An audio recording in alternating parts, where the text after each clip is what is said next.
Hi everyone, this is Michael Connon representing the TooMedToo's Star Wars Network. We've got your fix, and this is TooMedToo's Bacta Tank. This is number 21 for the Bacta Tank. I need to change that up there, but we'll do that in a second. You can find everything that you need for TooMedToo on Facebook, Twitter, Instagram, right here on YouTube, Twitch, and on Anchor. Just put in TooMedToo, and you'll be able to find it. Oh, and the Patreon too. Don't forget about that. We got some patrons that usually stop in here. I see a couple patrons already in here.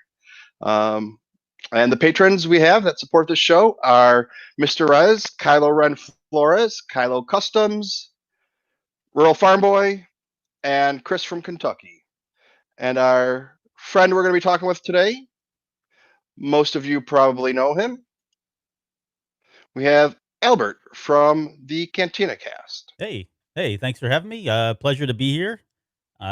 This is, man, what of all days to come on a show, there is a crap ton of stuff to talk about. So we've got no shortage of content to get through here for sure. Yeah, we got a lot of stuff. But first, Yeah.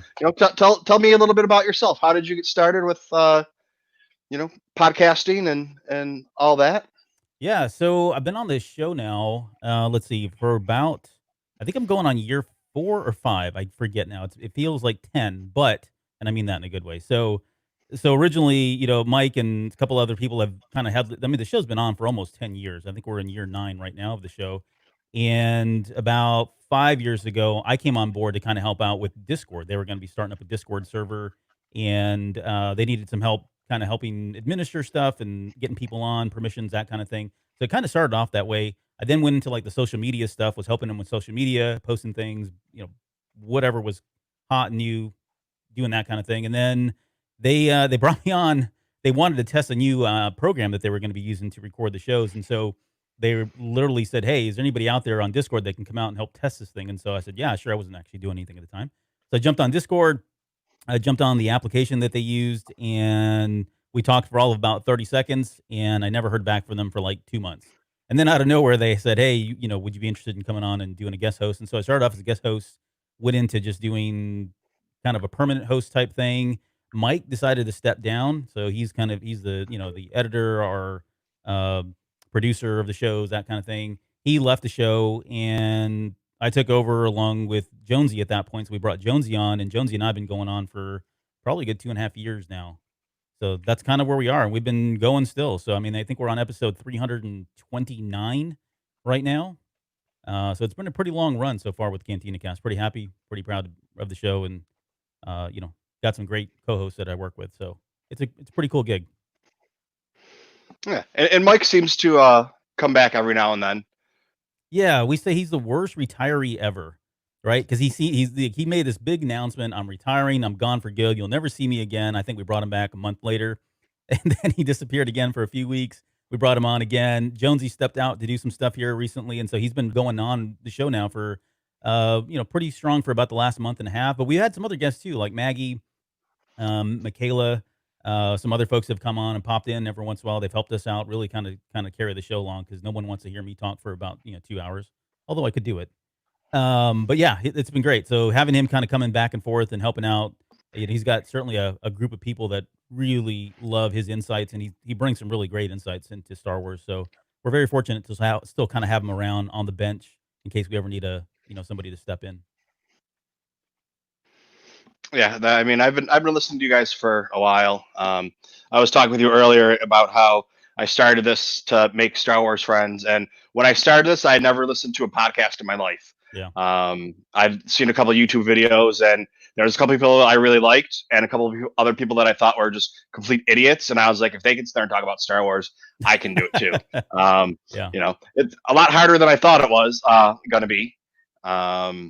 But I mean, it was one of the best decisions I ever made. Yeah, no, for sure. Yeah, and speaking of idiots to talk about Star Wars, Mike. No, I'm kidding.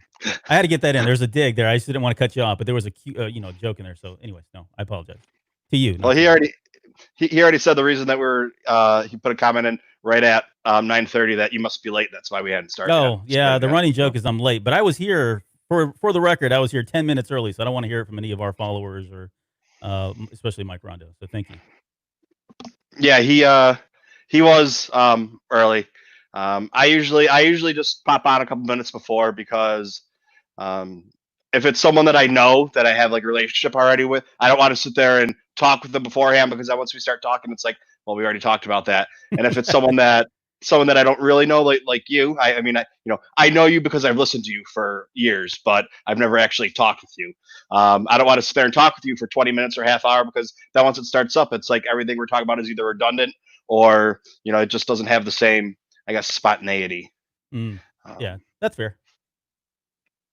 no. So have you always been a Star Wars fan? Yeah, Was I've it? yeah, no. So I started so I was an original trilogy kid. I saw Star Wars when it first came out, and I saw it, and I've told the story on the show many times. So if you've heard the story before, I apologize. For those of you who have not, I started. Well, saw my first Star Wars movie at a drive-in. This is in probably '77. It may have been '78, and it wasn't during the initial release. Like when it first came out, that year that ran for almost like a full year in terms of theaters. But I didn't see it in a theater.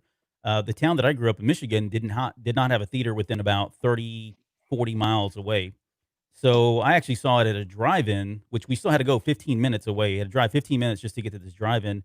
And I mean, I don't, and mind you, I was more about the visual spectacle of Star Wars because the audio was getting piped through this little speakerphone that was kind of hanging off the glass of the car. I'm really dating myself. So if you got some younger viewers, they have probably no idea what I'm talking about here. But that was the audio. So I really didn't have like the audio experience of Star Wars, but I definitely had the visual of it. And I have very vivid memories of the spaceship battles and everything. And it wasn't until Empire Strikes Back, and even not even when Empire Strikes Back came out, that I finally had a chance to see Star Wars in an actual theater and experience the full, audio visual kind of effect. But yeah, I mean, ever since the original, I've been with this, and I did the camping out for the prequels. I camped out for the re-releases in '97, and I've, for the most part, enjoyed the sequel trilogy. Although we don't need to bring that up. There's a lot of controversy there, but for the most part, I would say I've really enjoyed everything that has to do with Star Wars. So it kind of bodes well to do a podcast that you kind of have to like what you're talking about in order to Mhm. sometimes have a good show. So yeah, I've been Yeah, dyed in the wool, if you will. I was born in '78, so older brothers and cousins. Star Wars was always around me. I remember some of my first memories of being 2 or 3 years old were of playing with Star Wars toys that weren't mine; they were my cousins and things Yeah. like that. And then during when the prequels came out, um, I was still getting like my family would if they had to buy me a gift. I was in my teens, my late teens. They would buy me Star Wars stuff or Curious George stuff or Star Wars stuff. So there was still that Star Wars, love there, Yeah. but I had my mind set on some other things, kind of like Canon Jarrus. I kind of went away for a little while and, cared about the women and the drinking. But it was Star Wars was always still there. And then as I kind of got older, it came back stronger or, Yeah. from where it was as a child. But Yeah, no, it's um, very true. It feels like, and we've talked about this on the show, but so many things happen to us in our lives. Very personal things, very deeply emotional things, and Star Wars is just one of those things that kind of remains a constant, right? It's something that we tend to anchor ourselves to, regardless of what's going on in our lives, whether it be personal, professional, spiritual. This thing never goes away. Hopefully, it never goes away, and it's a good place for us to always return to. Right? There's always fond memories of Star Wars that's come before us and certainly things to look forward to. So it's kind of nice to have that. I don't know there's a lot of fandoms out there that really can say that about themselves. So yeah, and I think for the most part, it's you have some knuckleheads, but for the most part, people that actually you know truly care about Star Wars. I'm not going to say someone's not a fan or whatever because if you ask 90% of the population, well, maybe that's probably a little bit high, but if you ask someone, "Hey, are you a Star Wars fan?" They're going to say, "Oh, I love Star Wars."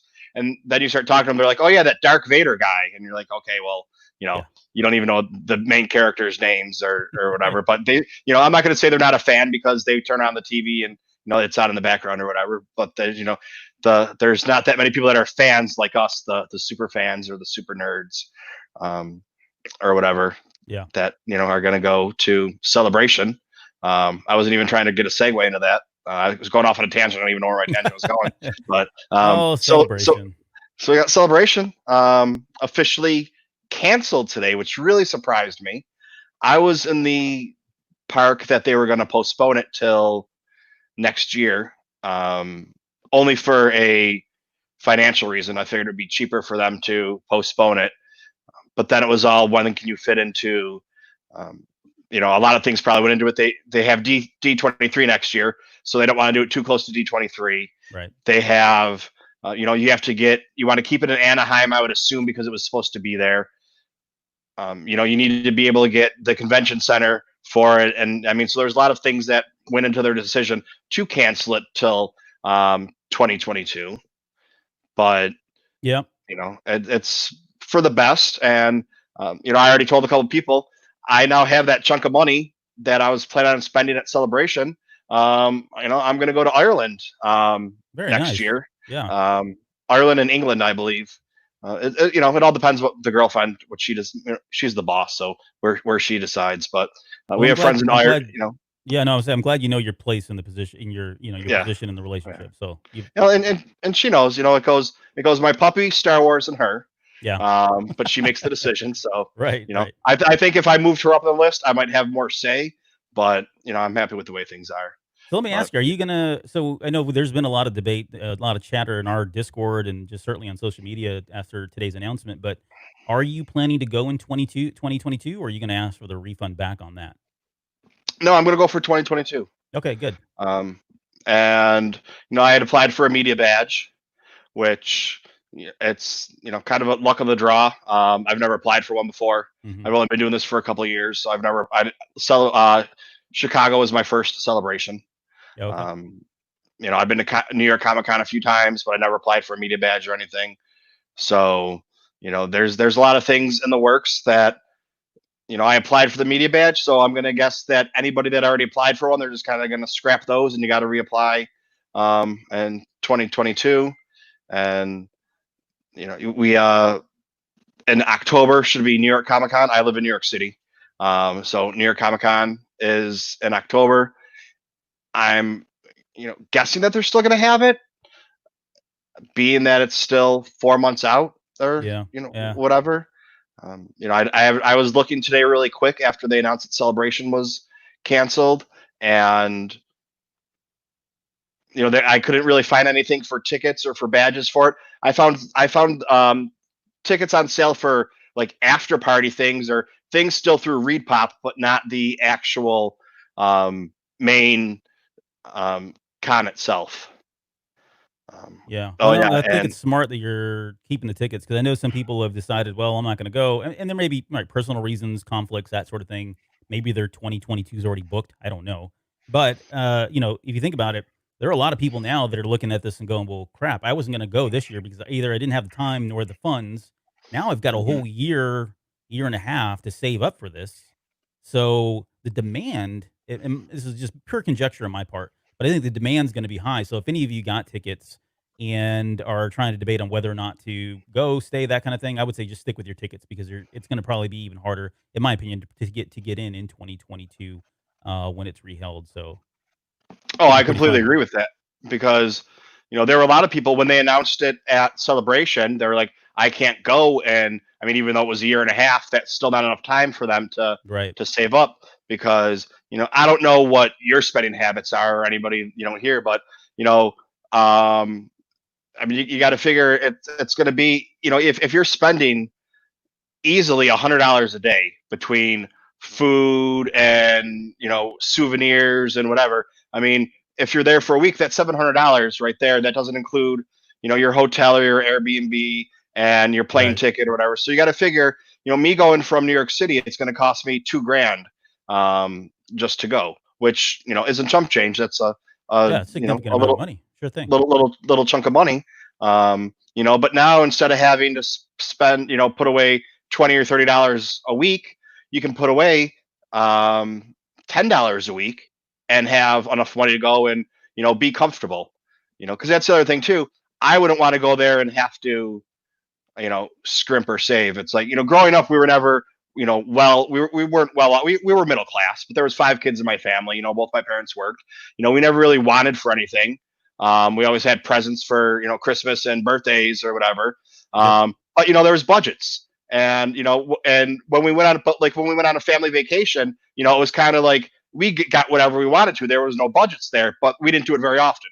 Yeah. Right. Every 10 years we went to Disney World, and then every couple of years in between that was something local. But when you did go, and the same with going to the movies. When you were to the movies, you got pop and popcorn and everything that you could imagine, because you didn't do it that often. So it was more of Sure. You a treat, like a splurge. Yeah. celebration. And Absolutely. so that's when I go like to celebration, like that's what it is. Like if I want something, I'm going to buy it. Now, of course, I can't buy the $20,000 R2D2 robot, but I mean, but within reason, if I see stuff in T-shirts, I don't want to have to budget on. Well, can I buy this T-shirt or that T-shirt? If it's for the $20, I want to just be able to do it. So Yeah. that's the extra couple dollars a week. Now you can do that. So did you I pretty mean, if much I live it up last year at Celebration then, with all the merchandise and everything else going on? Yeah. Well, I was lucky. I stayed. They called it Echo Base. It was a bunch of podcasters and their friends. There's about 20 of us in an Airbnb. But Oh, it awesome. slept 20. But it's still, even an Airbnb that sleeps 20, it's 20 people, still a lot in there. So Yeah. we Right. we broke it up to three houses for this celebration, which now is going to be 2022. So as it gets closer, then we'll go back into the hunt on who's going and who wants to stay there. And that's the good thing about Anaheim, though, is every place around there is an Airbnb. So That's even true. when when they announced it, we got our Airbnb within the first couple of days, and I know within a week people were saying they couldn't find anything, but after a few days after that, or a week or two after that, things were opening back up. There was people that were getting canceled, but it's just I think it's going to work out, and it's going to be good, and just extra planning time. And I Yeah. did the 20th anniversary of Phantom Menace, and now I'm going to do the 20th anniversary of Attack of the Clones. Attack of the Clones. Yeah, I know. And man, 20 So people. You guys are up there. I mean, that's like right at refugee camp status in terms of number of people crammed into a single space. Yeah, I've seen the um, memes out there too, especially for 20th anniversary of Attack of the Clones. So that'd be interesting what they did. I posted today on Twitter that I felt like 2020 has taken its next victim, which was the 40th anniversary of Empire Strikes Back, which I have said many times and will continue to preach that it is the best Star Wars film. That's my opinion.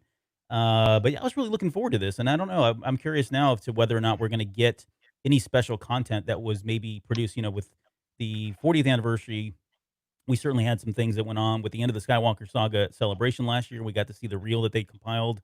I was hoping that we'd get something very similar to that with the 40th anniversary of Empire Strikes Back, have that shown at celebration. If it's not, then maybe they'll still do that. I don't know if they do a Disney Plus thing or they do it on YouTube or maybe on the main webpage, but it seems like they should have some kind of special edition content that was for celebration that's had to have already been in production of some sort. So I would be ashamed. It'd be a shame for us not to see all of that. So I'm kind of hoping that we would. Now, let me ask you another question too, because I wasn't going to celebrate. I went last year. We were on the podcast stage. This year, I wasn't going to be able to make it, so we didn't even try to apply for anything really. But I know some people had bought some of the merchandise, and I saw that they were offering you the ability to keep the merchandise, or you could get a refund on that. Did you pick up anything ahead of time, ahead of the show? And if so, are you going to keep it? I think I picked up a couple things, not as much as I wanted to, just because at the time when tickets went on sale, and tickets were going on sale, and had to get an Airbnb and everything. It's like there that was $500 I wasn't ready to spend. So adding those little bits of things on there. I don't honestly, I don't remember what I got. I picked up a couple things. Yeah. But now I've been able to save up a little bit of money, and I've been planning that Celebration was not going to be going on, so I've been spending a little bit of that money on some books and some figures. Like the guys from Chronicles sent me a message the other day on Twitter, and they said, "Hey, do you have this book?" And it was Dressing the Galaxy, the Hmm. prequels book. And I said, "No, it's on my list, but I can't afford it because the book goes for about $500." Right. And they said, "Hey, somebody's selling it. Somebody's selling it." And I went and checked it out, and it was like, I actually told the person, I said, this is how much you're charging for it. I was like, I just want to make sure you know how much it's worth. I didn't say, you're charging me way under what it is. And they're like, yeah, I know. I just want to find a good place for it to go. And I was like, okay, I'll take it. So And they said, I'm sorry if I missed it, but what did you pick it up for? $100. Oh, nice. Yeah, that's a heck of a deal. Yeah. Yeah. I mean, it goes, if you find it on eBay, it's on eBay anywhere between $500 and $1,000. And it doesn't matter if it's new or used, it still goes for the same thing. And, then they sent me a picture and they said, hey, the binding's off a little bit. Like in the middle, it's coming out. And I was like, you know what? I don't care. Because even if I have to go get it professionally rebound, it's still cheaper than anything else I could pay for it. So I was like, right. I'll take it. Just keep me in mind next time. I'm not going to nickel and dime you over something I can't, don't have and can't really see. But so we have Charlie Skywalker. He's a buddy of ours. He has Through the Ages, Star Wars Through the Ages, a podcast. He's upset. He was upset with me. I was doing a live stream earlier of Fallen Order, and he wants to know when I'm going to come visit him and Roswell, because when I told my Europe story and my Comic-Con and everything I have planned out now since this was canceled, I can't go there. And so he wants you to come visit Roswell. Yeah. And she wants, Vader Girl 21 wants to know if the figures behind me are, yes, they are Darth Revan and Jedi Revan. I usually, before COVID, I record in my bedroom, and I have a backdrop, and it's just like space or whatever. But now my girlfriend's home too, so I kind of record in the living room, and she's nice enough to let me put up a couple things on the on the ledge. Yeah, just so it's not a bare wall. And it's funny because when I got I got all the 40th anniversary Empire Strikes Back Funko Pops. I don't collect Funko Pops. I just happen to acquire some through the times. Yep, same way. I don't pick them up. I'll grab one every once in a while. I think I have like the what is it? The Evil Ray coming, Darth Ray, whatever that is, Skywalker. I've got that one, but beyond that, I've got maybe a handful, 10 at most, that I've picked up over the years. Oh, I have a lot more than that, but I just say I don't collect Funko Pops because I'm not a Funko Pop collector. I collect books and Black Series. Very cool. But I just happen to have probably more Funko Pops than a lot of people. But yeah, so I switched them around and I moved a couple of the Black Series around. My girlfriend said, "What did you do?" And I said, "What do you mean?" She's like, "The color scheme's off right now." So what do you mean the color scheme's off? I just moved some of my toys around. She's like, "Put them back the way they were." And I was like, "Okay." Yeah. So yeah, so by the way, don't Vader Girl, don't get her started on collecting, especially anything that's Sith related or dark side related, because we'll be here all day just answering questions and talking with her. You should probably have her on the show, not me. She's way more interesting, by the way. That was a joke. Don't take me up. You know what? After we chat for a little while, I put the link on here so people can come in and chat with us and ask questions. There you go. So it's kind of, everybody's welcome. The whole thing is everybody's welcome as long as you can be respectful. So you can, you can not like something. And I've had conversations with people that are, kind of in a different mind frame than me when it comes to a lot of the newer Disney era things. But, if you can have like an adult conversation and be respectful, I'll talk Star Wars with anybody. If you have valid points, not just, throwing out code words and hashtags or whatever. Right. Exactly. But yeah, so we'll see. Well, celebration is going to be interesting. Like you were saying, what's going to happen? Like what extra stuff were we going to have, or what were they going to reveal? And so, some of the leaks about the Mandalorian that have come out, I question whether or not those were legitimate leaks, or if Disney or Lucasfilm kind of put some things out there. Because it seemed like, out of nowhere, we get this docuseries. When was that supposed to come out? Was it going to come out then? Or did they decide to give it to us because everyone's at home for COVID, so let's bump it up a few months? or whatever it is. Yeah. And then when that came out, some leaks came out too. Well, did Disney drop those leaks, or Lucasfilm drop those leaks so that to get a little bit more going with the show and get things going on? Yeah, I mean, yeah, a it's lot of true. I don't know. Yeah, no, you're right. Those are some of the questions that we've asked ourselves as well, and I don't think we've heard anything concrete or official, at least, on all of that. I'm not going to complain. That stuff's been pretty great so far. That the Mandalorian stuff that they've released on Disney Plus. But yeah, you're right. Who knows? And who knows what's still yet to come? Right? I'm sure there were some pretty big announcements now that they're going to probably hold off, and now it's really around strategic timing and when it makes sense to release that stuff. So yeah, we'll see. well, because you have too. I don't know how you are with leaks, but it depends on who the leaks come from. There's some, I don't know if I'd say reputable people. Well, there's some people when they tell you a leak, it's usually true, or they tell you a spoiler, it's usually true. And the guys over at Kessler Run Transmissions, Noah and Corey, they've been getting a lot of the. They had the Clone Wars and Rebels toys leaks, months ago before anything was announced, and with the cartoons that we were getting season 7, they announced that before that it was going to be coming out, and they don't always have all the details or get right down to everything, but it's just like we heard from our people, and Yeah. so they were doing a fundraiser, and when it got up to $1,000, they were going to give a leak, and it's that there is. So they were the first ones to say that there was a Rebels like Part 2 coming out or something like that. But they don't have the details out. They just know something's in the works for like an extension of Rebels. Yep. But now they also came out with that there's something separate from that cartoon that's going to be in between. That's going to link Clone Wars and Rebels together. So that's something new, and that might have been something we were going to get at Celebration.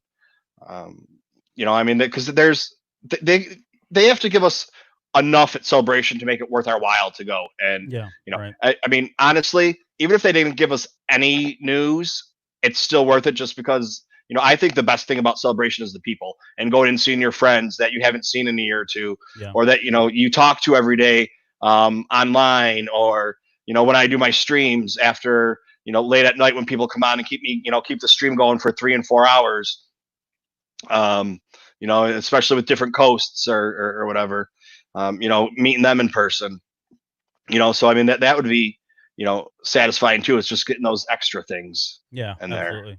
Yeah. Last year was kind of unfair because we were right on the cusp of the rise of Skywalker, and that it certainly was enough to hold a lot of people's interest in terms of just the content that was being released and what was being announced.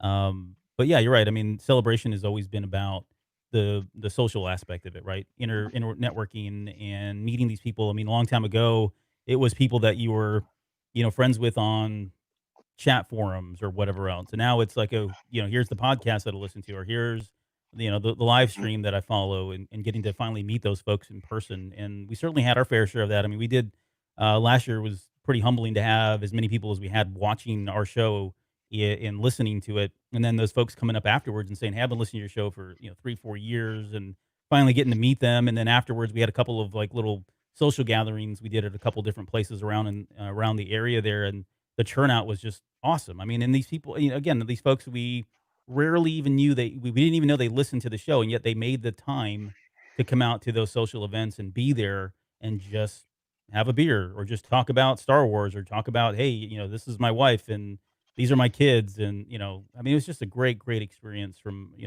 socially. And yeah, you're right, 100%. Even if we didn't have the big announcements or the big breakouts of things coming out, that piece of alone is certainly worth the admission, in my opinion, as well.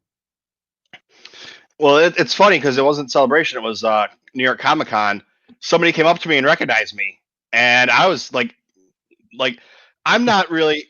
I'm a quiet person. Like if you and I were to meet, and I didn't really know you, I'm usually quiet just because I don't know, kind of feeling things out, and that once you get to know me, you can't shut me up. But this person came up to me, they're like, "Hey, you're TooMedToo, aren't you?" And I was like, "Yeah," and they're like, oh, it's nice to meet you. And I was like, oh, good to meet you too. Oh, okay. Like, I don't know what to do now because this is the first time anyone's ever came up and recognized me. I'm just like, um, okay, well, I'm gonna go over here and get this book. Do you want to come hang out? They're like, oh, I'm going this way. I was like, all right, well, nice to meet you. Yeah. You know. And then afterwards, Right. I'm like, oh my god, I'm such a jerk. Like, I just, basically, I was like, I don't know what to say to this person, so I'm just gonna walk away now. Yeah. No, it But happens. It's certainly something. Most of the time, my experience has been they're just as busy and they've got other stuff. So yeah, I think you're good. Don't worry. Don't sweat it. and then we have like when I so like even the things like with celebration, what they did give us, they gave us Fallen Order, and I hadn't played video games. I bought an Xbox when they first came out in '99 or 2000, and that was the last system I bought, and I had that for a couple of months, and it got broken and went away or whatever. And I played some video games here and there, but nothing really. And I saw Fallen Order at Celebration. I was like, well, I guess it's time to buy a system to play the game or Oh a new wow. computer. Um, So you did you know, pick that so up on a PC or did you get that on a console of some sort? PC. Well, my dog broke my computer, my laptop, um, right before the game came out, and I was like, well, I need to get a new laptop. I might as instead of getting an okay laptop and a system, I might as well get a good top of the line gaming computer. And that will help me for doing a show and gaming and everything. So that's Right. that's what I went with. I got um, a gaming computer, so Nice. that's where it was a blessing in disguise, I guess. Yeah. And then see another perfect segue. Wow, see, I should have you on here more often because we get the segues working out. Naturally Um, flowing through this. Yeah. Go yeah, ahead. man, we got some news today. Star Wars Squadrons, Yep. the new video game is coming out, and it October 2nd. is, um, we got the trailer for it today, and so it's been a lot of speculation, and of course, as us Star Wars nerds do, dissecting the trailer for everything we can, and coming up with assumptions of what it means, but that this person's in it and that person or whatever. Yeah. The only thing we really know is that it takes place after Return of the Jedi, Yep. After the Battle of Endor. um, but we don't know if it's after Jakku also. How far after? Um, we do know that they Vanguard Squadron Yes. is going to be in it. That's who you're going to be playing, and they are from Alphabet Squadron, the book. I actually I reread that book. Oh, I saw that. I didn't know if it was you that posted that, but I Yep. saw you posted that, and I got to wait another 6 days to get it. Yep. I don't No, I have can't. that Yeah. hook up with No. Del Rey yet. Yeah. No. No. So I'm pretty excited, honestly, about the fact that we're getting Vanguard Squadron in there, and certainly the sequel itself, and we can talk about that here in a little bit. But yeah, there's a lot here with this Squadrons game because, and yeah, I mean, if you look at it, everybody was excited about seeing Harrison Dula in there. We got to see Wedge in the cockpit there. Those were pretty exciting. But the one thing, and I posted this on Twitter, I haven't heard a response, but I'm sure they were getting flooded as well. But Walt Williams and Mitch Dyer are the two writers of Battlefront 2. So they did the writing for the solo missions when you play Iden Versio. And when I heard, that this was going to be set after the events, and we kind of knew this going in, we were assuming this anyways, based on the artwork that we'd seen for the main splash page for Squadrons. But I was hoping that this would be after Battle of Endor, sometime after Return of the Jedi. And the first thing that comes to mind is people like Shriv and the storyline that we got with him, or Iden Versio herself, or are we going to get those characters? Because I mean, there were some pretty big characters, some pretty big names that came out from the solo play. And if you read the book Inferno Squad, there's a lot of stuff that happens in that book which would be ripe for it to take place. My only concern would be that we're going to get a rehash, or we'll have seen some of these battles already, or at least read about them, or even played them if you played Battlefront 2 solo mission, the campaign, that we're going to have to see those same things over again. But again, it may be still interesting. You could have a different perspective, right? Being one fighter in a particular battle is much different than figuring out a 5-on-5 strategy for that same battle. So there's a lot of exciting things here. So, anyways, all that to say, given the writers that are behind this game, I don't know. My gut tells me we're going to see some of the characters return from Inferno Squad, the book, and or from that Christy Golden did, or from the solo campaign from Battlefront 2.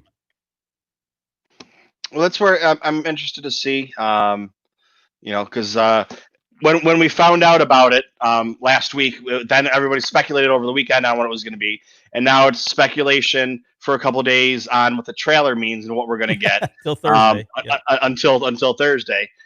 And it's just going to be interesting because it's VR capable. So you can, if you have a VR set, you can play all in virtual reality, Yeah, I which think they've is announced that for the PS4. I haven't heard. I haven't unless there's been something else. I haven't heard anything else for any other VR system. Maybe they do. It seems like they would do a PC version of it, but so yeah, I don't have the VR system. I know there's a few folks that follow our show that do, and I know they're pretty excited. This feels like one of those things, and I want to hear your thoughts on this.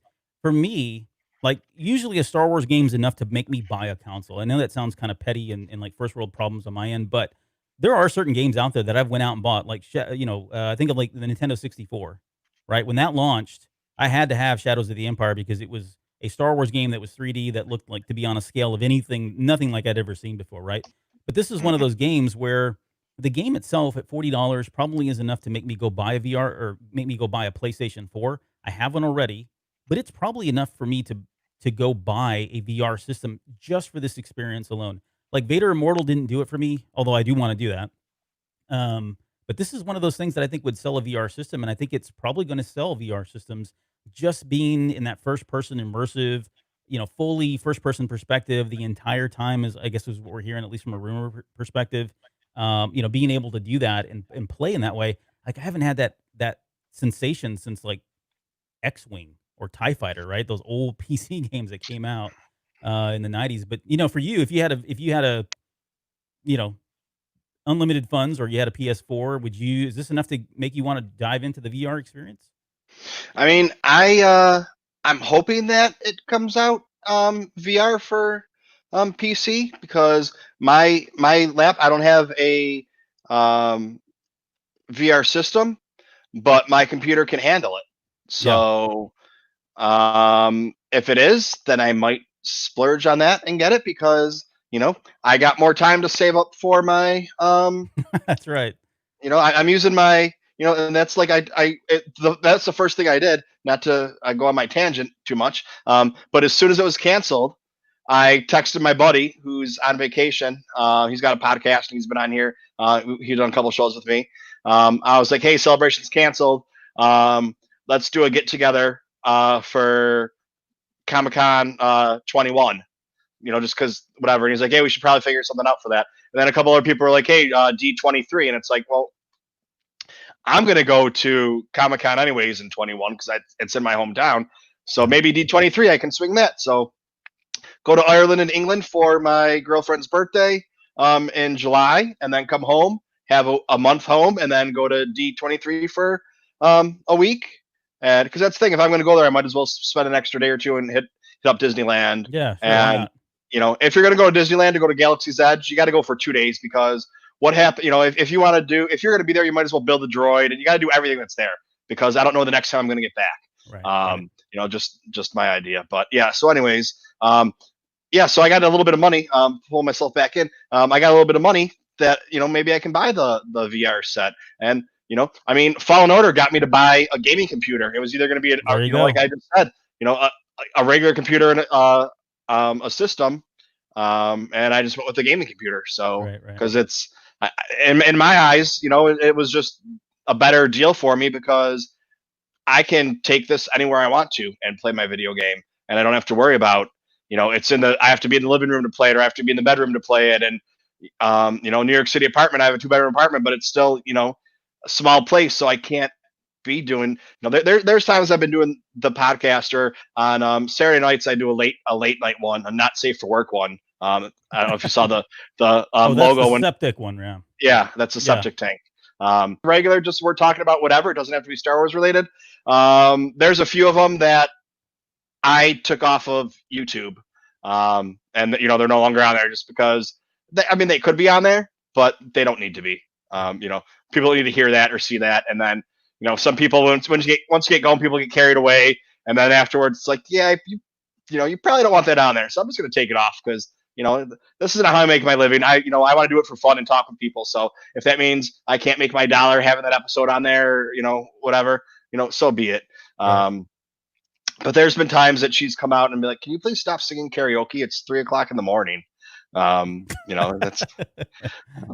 But yeah, so it's good with this. I can travel around, and now, yeah. So it's we're gonna see what happens on Thursday, and Thursday is gonna be the next big day to let us know what's going on with this game, and then get hopefully a few more answers. Yes, And some of the things I'm looking forward to. So when this was first announced, I guess Friday, whenever the leak happened, Thursday last week, we were talking about this off the air. I don't think we've actually had a chance to dissect this on the show at all. But one of the things we were talking about was whether or not this was going to be just the Starship campaign, the Star Battle campaign from like Battlefront 2, and certainly the price point would kind of indicate that it's not a full blown $60 game, right? It's a $40 experience, but nonetheless, hearing if you look at the bullets today, they were talking about in the press release, the official press release on StarWars.com, they did talk about there was going to be a lot of customization available.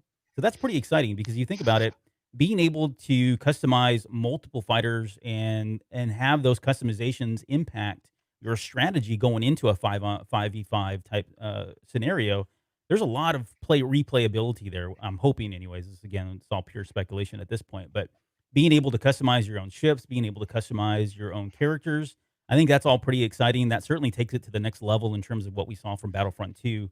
I think the big question I've got is whether or not we're going to have microtransactions and kind of the fiasco that happened with Battlefront 2 and that when that came out.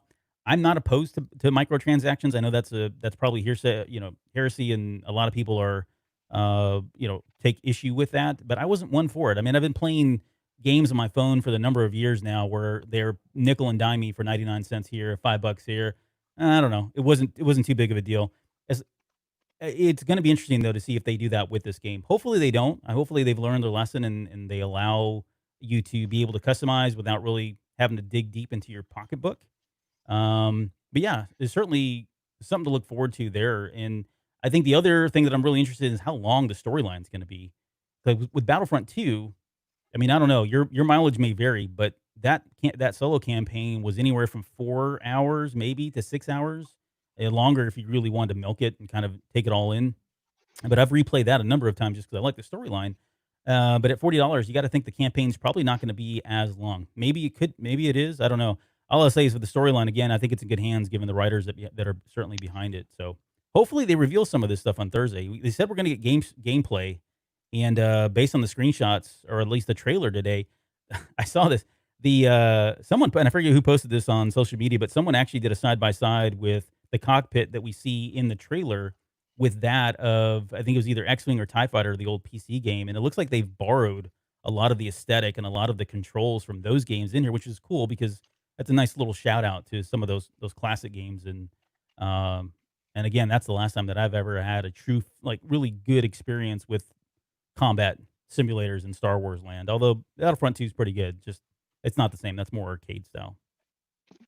Well, just a couple of things with microtransactions. I don't have a problem with them, unless it gives someone an unfair advantage. If it's you need to get 1,000 points to get this skin, or you can buy it for however many dollars. Yeah. That I don't see a problem with. But if it's you can buy this gun or this this ship for X amount of dollars instead of getting having to play for hours to get it. And then so right off the first day, someone goes and drops $100 on it, and they have everything maxed out. They can't. No one else can beat them in a dogfight if that's however it's going to end up being. Yeah. And if it's just kind of a free for all, you have people that just started the game playing, level bought everything to the max like that. I don't really think, I'm not really down for that. But if it's just to buy skins and things like that, then I'm all for it. Make your money that way. You're in favor of you're cool with the cosmetic type stuff, right? Yeah. The glam and stuff. Yeah, I get it. I mean, unless it's so like an open world game where you can never, it doesn't matter how much you max out because there's always something new coming. I used to play a car game on my phone. I don't remember what it was, and it was just you could never beat it or win it because there was always new cars coming out, and there was always new things to build up, and you had to get so many points, and new tracks coming out and everything. So it didn't matter. You could spend thousands of dollars upgrading everything, and you would still, it didn't matter because you're being put into a different level. You can't. It doesn't matter. The people that aren't spending any money. They just raise the bar on you. Yeah. Right. And it doesn't matter because you're not going to race them. You're gonna because they're pumped up into a different experience level because they bought the points, but they just don't have to spend all the time playing it. So that'll be interesting. I think we're going to get a decent storyline. Probably not as extensive as Jedi Fallen Order because you have the multiplayer game, and I think that's really what they're going for on this one. Yeah, you can play it, but even if they have it set up where you can do the single, like dogfights or whatever, however they have it set up, but the whole thing is really getting a squad together, and whether it's 5 of your friends, you and 4 other friends playing together, or going online and meeting people to play, to get together.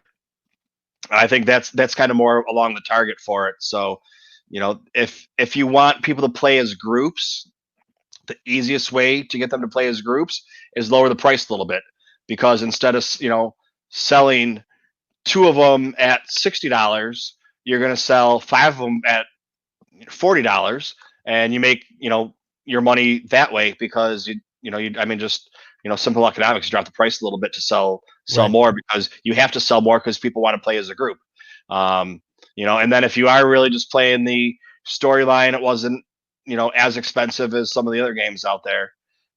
Because if you think about it, the price of games hasn't really gone up in years. It's gone up a few dollars, but not a lot. I mean, if you want to compare the price of games back, like when I bought my Xbox in 99 or 2000 or whatever it was, when it first came out, games were $40-$50 then. Games now are 40, 50, $60, $70. So they should be 120. I mean, if you want to, the way the prices go. So it's really not, pricing really hasn't changed. I can tell you this, years ago, and I'm going to date myself here, but years ago, I was managing a video game store. We sold video games, and so the big consoles at the time were the Super Nintendo and the Genesis. And I can tell you right now, I mean, those were carts, so the pricing's a little different, right? But those were going for $60, $70 back then. When the PlayStation came out, the Dreamcast came out, the Sega Saturn came out, prices came down a little bit because the cost of manufacturing those was cheaper because they were just printing them on discs. But that was still putting the price point at $55, $60 a piece. And this is 20, 30 years ago now. So yeah, to your point, really games really have not changed too much in price. I think what we see today is you've kind of got 3 price points. You've got like the $60 price point, which is like the full premium, years in development kind of game that's going to give you 40, 50, 60 hours worth of gameplay, maybe. And then you've got like the $40 price point that's kind of a, something like this, where really your money's probably going to be spent on getting the multiplayer aspect of it, and that's going to be the replay value. The solo campaign's an added bonus, and hey, if they throw in a DLC later down the road to kind of build on that campaign, all the more better kind of thing. And then you've got like the cheaper price point of like $20, $10, and these are really like the small kind of, impulse buy, spend a couple hours, and you're probably not going to pick it up again type games. And so it's kind of interesting how we've kind of fall into these price points, when before it used to be one price fits all for the most part, unless they were really trying to get rid of a game or something else was going on, and then you got the deep discounts on it. But yeah, it's kind of a sign of the times thing, I guess. Yeah, I mean, so hell, and whatever. What year did everybody get Nintendos for Christmas? 86. It came out in 84. Was it 85? Whatever. I mean, that's all I wanted for Christmas, and and it just happened to be the way the presents went underneath the tree. It was the last thing I got. And there's pictures of me. There's pictures of me. My parents didn't do it to me on purpose, because my dad, maybe he would have, but my mom definitely would not have done it to me. Yeah. Like, I was in tears because I didn't get the one Christmas present that I wanted, and it was the last thing that it was opened up from underneath the tree. But still, that that with the controllers and Duck Hunt and the gun, I mean that was in '86. That was $100. Oh, I think it was. Yeah, I think it was like $199 or $150 at the time. Yeah. So I mean that was. I mean It if you wasn't look at cheap. no, I mean so you look at now. You didn't really get the prices going up until even the PS2 wasn't that much, and you can still get a yeah. So yeah. Anyways, the prices really haven't gone with the games, but that's also because the technology's gotten better, and we can make them now for cheaper, and it doesn't cost as much to do. So, but yeah, so we'll have to see Thursday. Thursday's the big one. Yeah. We'll probably. I but- think we're going to try to do a live show that night. I think, depending on how it goes. So we'll kind of probably regurgitate a lot of what we're talking about here, and then really dive into the actual gameplay and kind of give our thoughts and impressions on what we're seeing there. So, looking forward to that for sure. Yeah. And then the other thing too about it is you can play, you can be a good guy or a bad guy, and you can build up. If you have how are they going to do it? Do you just build up your ship until it's good, or do you have an A-wing has these set specs, and then as you increase, let's say there's 5 things that you can 5 categories, armor, speed, Shield, whatever that is. There's 5 things, attributes of some sort. Yeah, and they start you off with 100 points, but those 100 points are already fixed. And then through play, so something might be a 40, something might be a 20, something might be a 10. So depending on which ship you have, the ships have different values, how they're set it, and then you can build that ship up with your points. So it's going to be that the A-wing might be better fighting against other ships, but once you fight it against a Y-wing, you're screwed, and you can't do anything with it. Yeah. No matter how well you build it up for whatever reason. So it's going to be interesting to see if you have a bunch, do you have to play all different, the Alphabet Squadron that you kind of have there, the Vanguard Squadron? Do you have to use all different ships in the 5 in the fight, or can there be 5 A-wings, Right. fighting, depending on what your friends or what you choose to have and what they have built up, and you choose 5 A-wings, everybody's playing with an A-wing, and they come against whatever ship that can't beat it. Well, then you got to go and redo your strategy. So that's another thing that. Yeah, I wonder if it would be similar to, I don't know if you play like World of Warcraft or even like some of the any traditional MMO now, but you're kind of fitted in when you do these group finder type things, or you go do a mission, you kind of have like the one tank, right? You've got the one, like 2 support classes, and then you've got like 2 fighters, right? Or 2 melee or DPS type classes, right? Maybe it's something similar where you're kind of forced into picking one of these, and someone's got to go, okay, fine, I'll be the B wing. Okay, these guys are going to be the A wings or the Y wings, and mix in whatever at that point. But yeah, I mean, it's a good question. We certainly don't know, but there are probably advantages to somebody picking 5 A wings, right? I mean, that's like deathly speed kills kind of thing, whereas opposed to 5 B wings. I don't know what that's going to look like, right? But yeah, I don't know. There's a lot of possibilities, and I like the idea of being able to customize these ships to kind of play to your strengths, like your personal, skills. If you're not the most, the quickest to react and things, then maybe you can invest more money into your shields, that kind of thing, or or the maneuverability is one that I'm always, I play like racing games. I usually put money or spend my points on traction and maneuverability before I do on speed, because I'm not good at high speeds. Speed kills for me. Where, there's other people that play differently. All right, so being able to kind of cater to your play styles, I think, would be a great way to kind of offer a lot of flexibility and customization there. I definitely agree with that. And then staying along the same lines as Alphabet Squadron or whatever we have coming out, we have the book that you showed us earlier, that you already have the advanced copy of. Shadowfall. Yep. Yeah, I'm about an hour into reading it, and I have not been able to put that down. In fact, the only reason I'm not reading that book is because we're doing this show. All right. Well, that's priorities. That's good. Yeah, but that comes out, I think it's this Tuesday, or Monday or Tuesday. Am I right? It was weird because yesterday, they usually come out Tuesday. Yeah. and it's so it's like Monday, depending on where you are. It's like Monday. I'm on the East Coast, so Monday at like 3 a.m. Or Tuesday, but in between, Tuesday at 3 a.m. Because it's turned. So it'd be 12 midnight on the Pacific Coast, and Right. Well, but so it said 7 days, so that's why I had to check and see if it gave the countdown with hours, and it had it coming out. This was yesterday, 7 days, and I was like, that doesn't make sense. So I gotta just double check on that and see when the release day is. yeah, so Uh, they actually so they send this little thing in here about, the reviewing process and all that, but it says on sale June 23rd.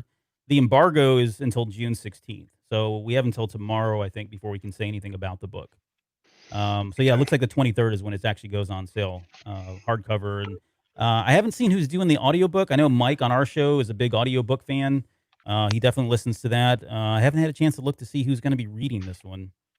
But yeah, I mean, I think if anybody's a huge fan of this book, all I can say right now is you're in for a treat. I think it does really well, and I'm pretty excited about where it's going so far. well, I just did the reread of Alphabet Squadron because the first time I read it, I was just like, it's okay. It didn't really do that much for me. I do Audible. I don't, I read with my ears. Yep. So depending on what I'm doing, if I'm on my way to work, I'm listening on the way to work, and depending on what's going on the subway and the train, and sometimes you miss a little bit, so you got to rewind or do whatever. But I liked it a lot better the second time that I read it. Who did the audiobook for that? Audible. No, I'm saying, like, who was the reader? I'm trying to look it up right now. Maybe if somebody knows it's listening to the show or watching. I'm not sure who it was. I'm trying to look it up. I see. So again, I don't do the audiobooks, but and it's a weird thing for me. It's like a tactile thing. Like I have to have. So you get like they give you a PDF that you can read, and they can deliver it to your Kindle and that sort of thing. So I've had that for a while, but I haven't done it because I've got this weird thing where as I'm reading pages, I have to like feel the pages. I know this is probably way more information than your listeners need to know. But I've got to like feel the pages, and I've got to like be able to turn it. And I do I have these habits, right? This muscle memory that I have when I read books. And I've tried to do ebooks, I've tried to do audiobooks, and it's just not the same experience. Like if I'm in a pinch and I've got to get something done, read for a show, or even outside of work or outside of this at work or whatever, then sure I'll do the audiobook, I'll do the PDF thing, electronic book, that sort of thing. But yeah, there's something about a physical copy and the smell of a book that just, I don't know, resonates with me. So that's my preferred choice. Did you find out who read that one? No, but usually says, but I can't find it on here. All right, so if you're watching the show right now on YouTube, please look that up. Throw it in the chat there. Yeah, somebody can find it on here. Somebody can find it on there. There's enough people in here that can find it. Carol Mondo. There you go. Vader's girl came through for us. Carol Monda is going to do Shadowfall. So she's doing the reading of it. I'm not familiar with her. Yeah, I'm not sure who that is. I don't know who did Alphabet Squadron, though. I don't know if it's the same person. I would think that, well, I don't know. But, I mean, it's still, even with Project Luminous or the High Republic getting bumped back all this time, we still have, I was going over it the other day, we have this book coming out. We have Thrawn. We have the Poe Dameron book. There's a Clone Wars book. I just don't feel like going through and reading them all off like I did the other day. But there's like 5 or 6 books coming out between now and when we get from a certain point of view for Empire Strikes Back, and that doesn't include the 2 Mandalorian art books that we're getting. There's 2 more books coming out in the end of June. One's about 2 book. Hopefully it's not just come here and spend your money at Disney World. Yeah. And there's another one that's coming out. There's they're decent books. Pablo Hidalgo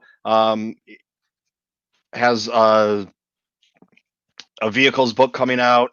That might be a little bit later in October or November. But I mean, between now and the holiday season, Christmas or whatever you celebrate. Um, there's probably about 20 books coming out, whether they be novels or um, like art books or reference books. Um, Oh things yeah. things like that. So I mean, there's still a lot coming out and stuff to talk about, and so I mean, and that's everybody's upset with um, the High Republic being bumped back, but Oh no, the there's big plenty to read. yeah, there's and you know I read I usually get the book done on the first day because I listen to a lot of podcasts too, especially being in New York City. Walking the dog and going to work or whatever. There's a couple hours right there. That doesn't include whatever else you have to do and whatever my girlfriend makes me clean or vacuum or whatever, and I get to listen to something. So I mean that's 3 or 4 hours a day that I get to listen traveling around in New York City and just doing regular life stuff Yep. because I don't really listen to music. Well, 3 or 4 hours, that's 6 or 8 podcasts if they're an hour long. You do that with a book, you got half the book done. Yeah. So then I actually make, time for the book to do it too. Yep. But like my buddy over in the UK, he gets advanced copies of some books, but not of other ones. So I want to talk about Queen's Peril with him, and he doesn't have it yet, but he's already finished the Poe Dameron book, and it's like, well, I don't have the Poe Dameron book, so we gotta wait now. Yeah. The Poe Dameron book But is pretty once good, by the way. yeah, That one's a good okay. one. Yeah, no, there's so you rattled off a couple of these here. That I guess which ones are you looking forward to the most out of all those? I don't know. Um, the Thrawn one definitely, Yeah.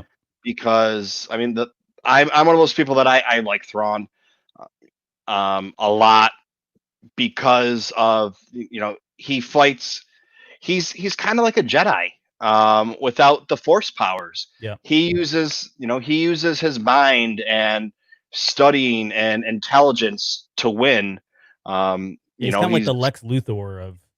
Yeah, that's probably not a fair analogy, especially if you're not a DC fan. But yeah, yeah, yeah, he wins with his intellect more than he does, yeah, his brute force or his force, if you excuse the pun there. yeah. And I mean the fact that he's studying art, um, because that informs him how people, whoever he's going to fight or doing things or to get in their mind. And Yep. but see, like, I really don't think of Thrawn as an evil person, or he is a bad guy, but he's not really a bad guy. He's a good guy for his people. It just happens to be that the best way for his people to survive, um, was to not be on the side of the rebels. Yeah. Um, and No, that's fair. I think there's a lot of people that kind of look at Thrawn as kind of like the anti-hero in some ways, not entirely, but definitely in some ways he feels like an anti-hero there.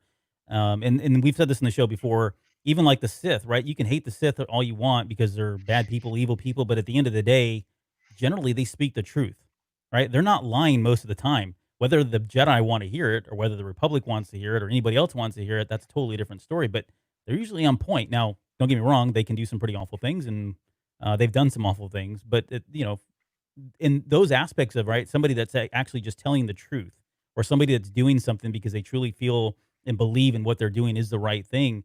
There's something to like about those characters, regardless if they're on the good side or or certainly on the bad side of things. So, but yeah, I would agree. And Thrawn, he's just one of those characters that one of my favorite series is still The Heir to the Empire and what Timothy Zahn did with that. For me, that was like the original sequel trilogy for Star Wars. I was all in '91 or whenever '92 when those books came out. I mean, that was my Star Wars at the time, and that character was just there were a number of standout characters in there, but that was certainly one of them. And then being able to get these books, the number of books that we've gotten, in the Disney era post canon that have become canon, and certainly what we saw in Star Wars Rebels. I mean, that's just a huge treat. I mean, Thrawn is getting to that. He's become one of these characters that not many people knew who he was because he was kind of a niche character from a Legends book for a long time. But now there are people that recognize him. He's the blue guy, right? I've got very casual friends that know who Thrawn is, may not know all the history of him, but they know what he looks like. They know who he is, and they recognize him, which is I think is a testament to Timothy Zahn and his character development, and certainly Disney for putting him up front and center in shows like Star Wars Rebels. So Mm. Well, I didn't. I wasn't a reader during the dark times, so I I read a couple Star Wars books that are now legends. I couldn't tell you which ones. So there's a lot that I missed. I have all the new canon books. I've pretty much I've read like I think 53 of them or 54 on my Audible nice. um, in the last year and a half. And it's like I think Canto Bite I still have to read. And then there are a lot of the like children's books, like The young adult um, ones, and the young adult ones, and then like um, Pirates, the Hondo book or hmm whatever that it's like a 2 hour audio book or whatever that I have there on my list. I have it pre-ordered or I have it purchased just to go through and read. yep, Um, and I'd be done with them right now probably, but I did a couple rereads and I'm rereading um, all of the novelizations because a buddy of mine is doing a comparison of the novelizations and the movies, and he just posted it the other day on episode 1, and I was like, well, I might as well reread the book and watch the movie again before I watch this, and then I'm going to start a couple of them. I'm going to talk with him about, so I got to get caught up. So yeah. it's just Wow. finding time to do it with all the new ones coming out. So hopefully I can get Attack of the Clones or Phantom Menace Attack of the Clones done by next week, and then I can get at least started on Revenge of the Sith because next week I'm supposed to do Revenge of the Sith with him. But I still Oh have wow. I still got the other 2 books to go through, and then next Tuesday's shot because um, we have the sequel coming out, so I Yeah. gotta I gotta stop listening to podcasts for a couple of days and just get some books done. That's funny. We just did a show. So right now on the Cantina Cast, we are kind of doing a retrospective look at the all 9 movies of the Skywalker saga. And so we started with Phantom Menace. We did Attack of the Clones a couple weeks ago, and we just finished Revenge of the Sith, recording that. So that's already out. But I don't think it's been released yet. I think it comes out this week. But anyways, in fact tomorrow. But on that episode, we actually mentioned the novelization for Revenge of the Sith, because that one, I mean, the first 2 are good. The novelizations are great, and I would say they're okay. They're not astounding, right? But they're good. But Matthew Stover, who is the author for Revenge of the Sith, does does an amazing job. It is one of my. It's probably my favorite. Oh, that's a pretty strong word. It's one of my favorite novelizations in Star Wars to date. So you're in for a treat. He takes some very benign things that happen in the movie and really adds a lot of color, adds a lot of context. Does a great job of fleshing out those scenes in a lot of ways that you didn't think. And there's a lot of great stuff in there also about, and we talked about this in the show, so I'm kind of spoiling some things for anybody that's interested. But there's a scene in there. We've always given Yoda a hard time about his arrogance and him making unilateral decisions. Sometimes, even in the movies, he does quite a few decisions without the counsel of the council. Right? He never really goes and asks anybody, and that's probably his role. It's within his purview to do. But there are certain things that we feel like Yoda did, and we never really get to see him be remorseful of that, or really kind of uh you know let that sink in, or we don't get to see much of how he feels about it afterwards. We do in the comic book, and then I don't want to get off on a tangent. Later on, we get some great shots of him and in kind of how he's reflecting on things that he did, bad decisions that he made. But in the novelization, back to Revenge of the Sith, there's a moment in there where he acknowledges, I was arrogant. Like this, a lot of this is on all of us as Jedi, and as all of us as light followers and the council, for not seeing this and being arrogant and being hubris, and being stuck in our ways and falling away from what the Jedi used to be. But a lot of this falls on my shoulders because I'm the one that led this. I'm the I kind of made these decisions on my own. And it's just a great insight to that character, because I think on the surface, when you watch the movies alone, you don't really get that perspective from Yoda, right? You don't get him really self-reflecting on some of the bad decisions that he made, or some of the bad decisions the Jedi made or the Council made, that led them to be so blind to the uprising of the Sith. And you do definitely get that. And Matthew Stover, I think, does a wonderful job of describing all of this and putting this in context in a way that we've never really seen before, not least in canon. So Anyways, off my soapbox. It's a great novel. You'll enjoy it. Oh, it's when my buddy asked me, he said, "What's your favorite?" And I said, um, because he told me that he just recorded Phantom Menace. So I said, well, he said Attack of the Clones is his favorite, and I said, Revenge of the Sith is my favorite. If you're going to talk about the prequels, The Last Jedi is amazing. For the sequel Yeah. trilogy, Mhm. just the insight it gives you, and but then it's it they're the writing of, I'm not trying to take anything away from anybody that wrote Legends. I mean, some of it is garbage, but there's actually some good stories out there in Legends. But even like people like me that didn't really read them, just kind of like, oh, it's Legends, and it's I need to have someone like prove to me it's a good book and worth my time, because I got to make sure that Chewie's not getting crushed by a moon or something like that, and gonna waste my time that way. So make sure I don't get that book. But it's some of the writing that's coming out now is just, the caliber of it is so great. Like there hasn't been one book that came out that I was like, that's not a good book. Even with A Certain Point of View, there was 40 stories, short stories, and most of those authors aren't well known authors. Out of the 40, there was maybe 2 stories I didn't like. And that doesn't mean they weren't good. I just didn't like them. Yeah. Yeah. Which kind of, before we had all this other news, I was going to ask you about. So, from A Certain Point of View, I'm going to assume that you read it. Yep. Loved it. It was great the way I had explained it to somebody, and I was like, it's the movie, just from a different point of view. So like Right. you follow the book, and it's scene by scene. It's just someone else's take on Perspective. it. Yeah. And where they're in the garbage chute and the trash compactor, and you have the Dianoga. Right. What's his story? His story and how he Yeah. how he got in there and everything. And they're like, really? Wow, Yeah. that's amazing. And I was like, yeah. But really quick, Vader Girl coming through with the first one. Saskia. Sasika Sorry, we're butchering this. Marla Vale. Did she spell that right? Yeah, I think she did. Okay. Yeah, no offense to her or him, whoever read that, Saskia. There's no offense there at all, but it was just an interesting name.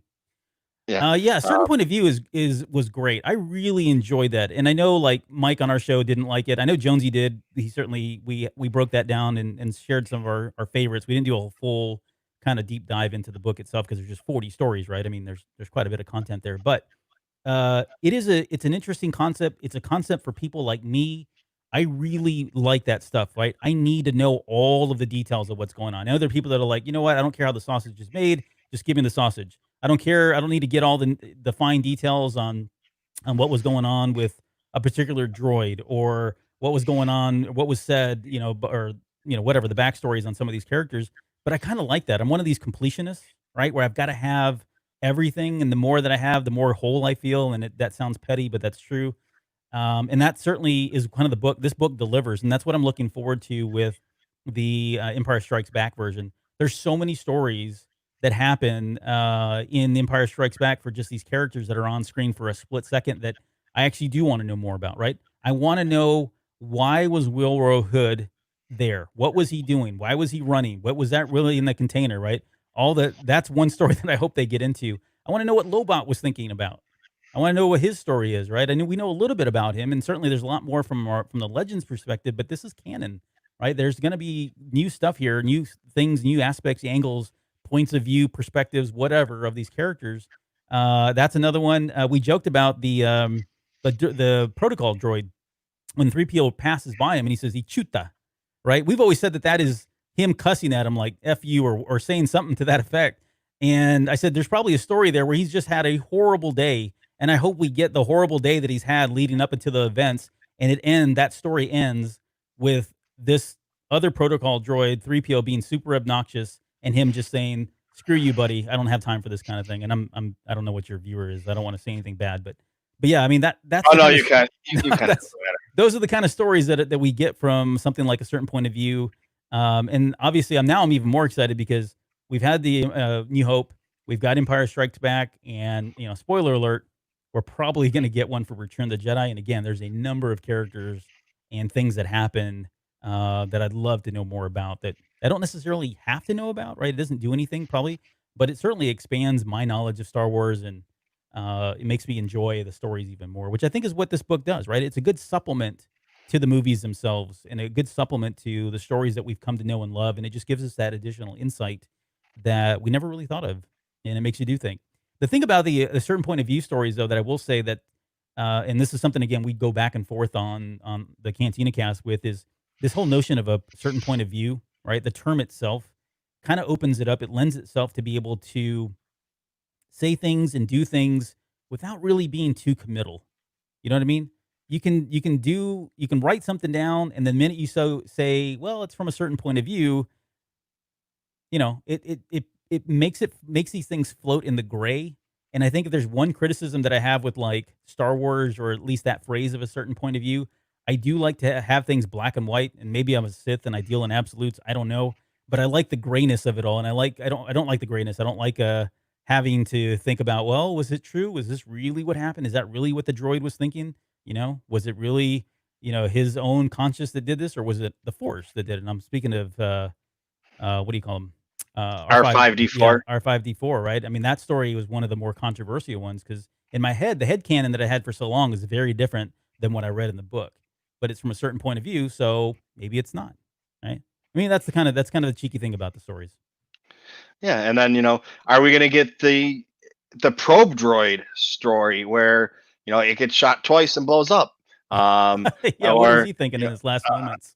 do we someone had posted a question, are we going to get creature stories, or are we going to get at least one creature story or something like that, and The Wampa. we're going to get multiple creature stories, so maybe we'll get the Wampa. Yes. Are we going to get a Tauntaun story, like the Tauntaun that saves Luke's life? Do we get his story, or her story? Whatever it was. Don't want to discriminate against whatever it was or wasn't. Yeah. I mean that's just we just brought up in the first couple minutes of the movie things that were like, gee, that could be really great to do, because I mean, what are you going to talk about? You need to keep the story going, because the Right. story goes from beginning to end. So is it going to be? Are you going to do what Han thought or Luke thought? Well, that would be kind of silly. So you got to give somebody's story. And who else was there for it? I mean, they can Yep. find something. It could be it could be a bug that watched the whole thing go down. I don't know what bugs were on Hoth, but something along those lines. And Yeah, I mean, we got like the space worm, we got Ugnaughts, we've got yeah, the soldiers that were sitting there, or the guards on Cloud City.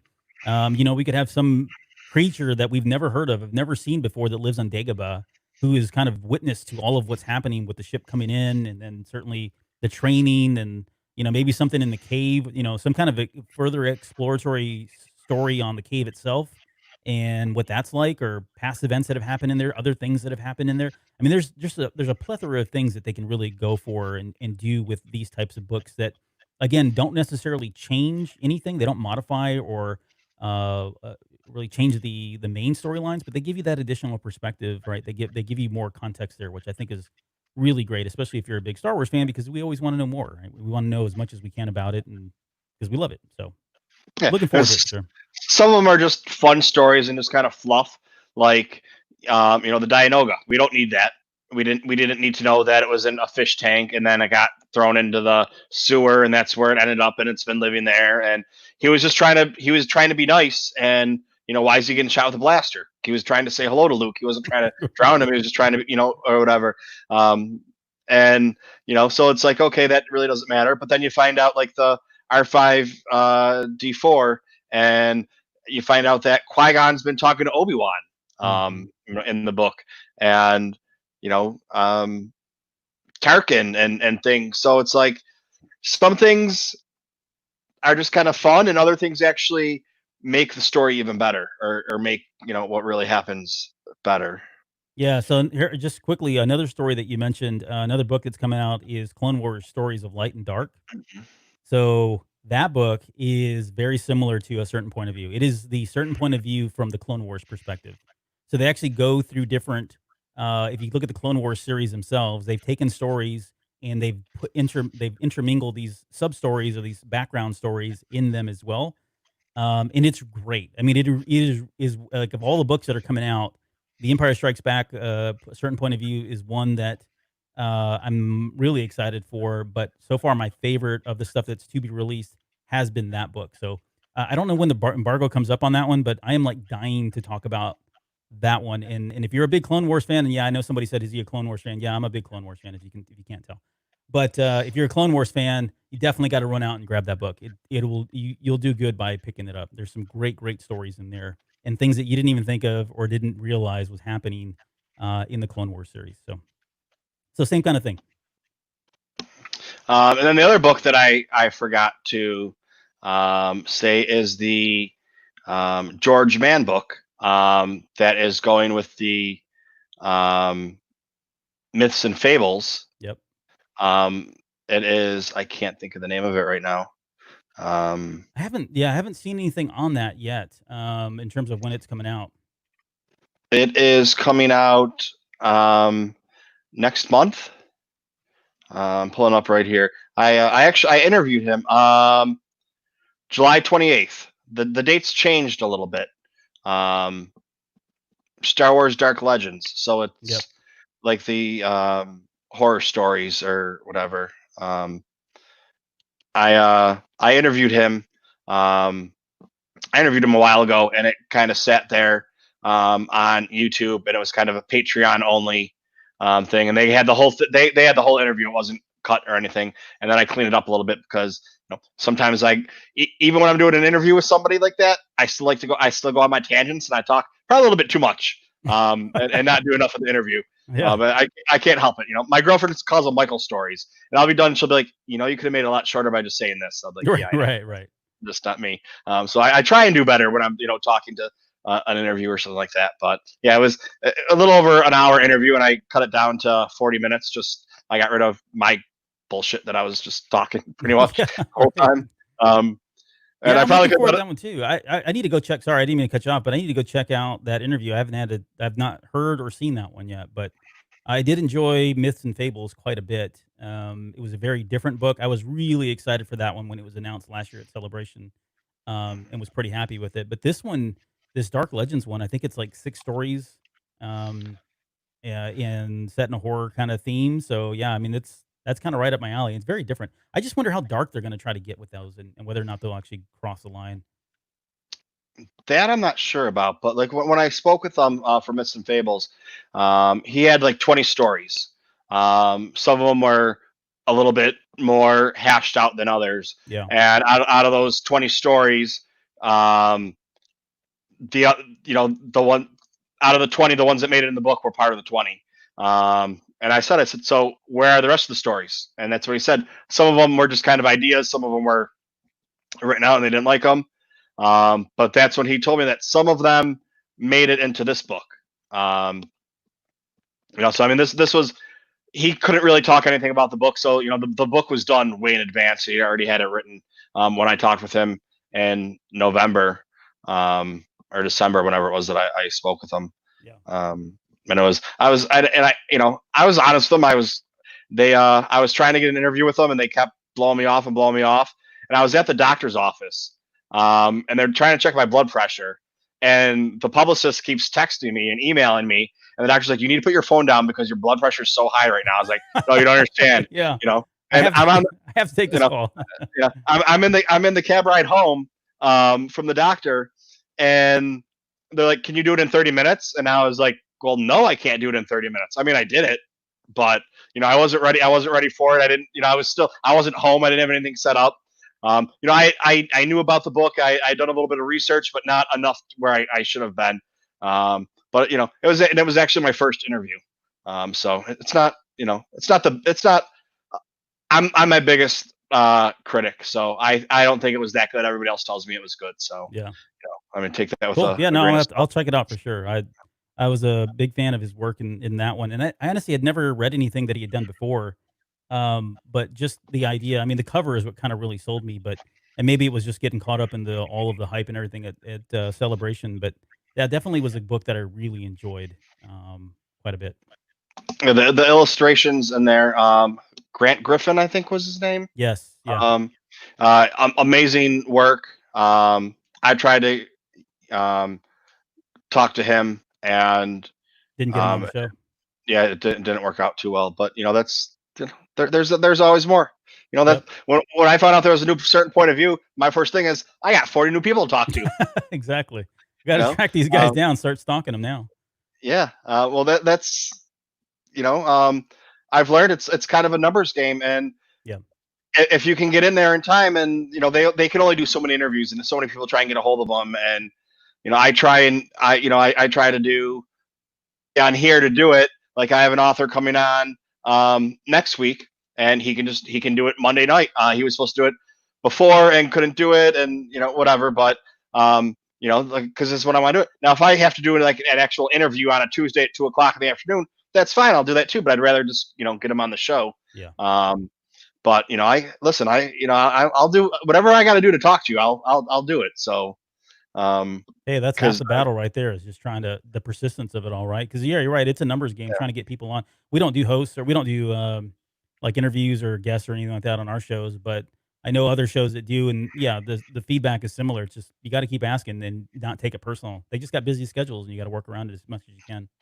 Well, then after I did the George Mann interview, I talked to the publicist. And I said, "Hey, because when I was told by other content creators, I said, should I do each one individually, or if this publicist does 5 people, should I say, hey, I want to talk to these 3 people? They're like, tell her you want to do all 3 Yeah, because that way you have a better shot instead of doing an individual.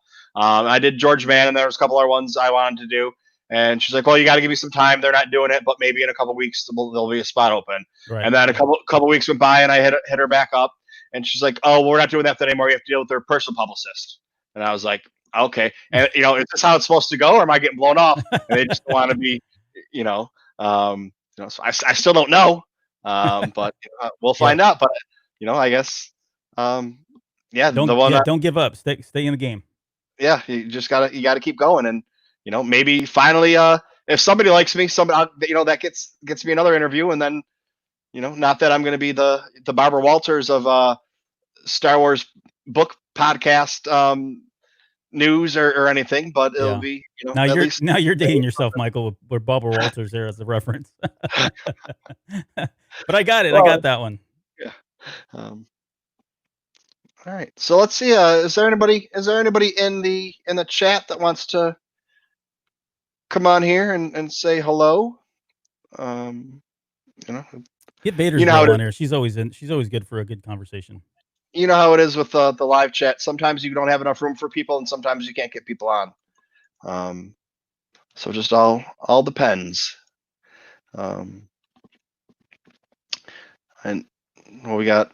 I'm gonna guess we got. Oh, this is. I don't know if you saw these. When you said what was Woodrow doing? He was making ice cream.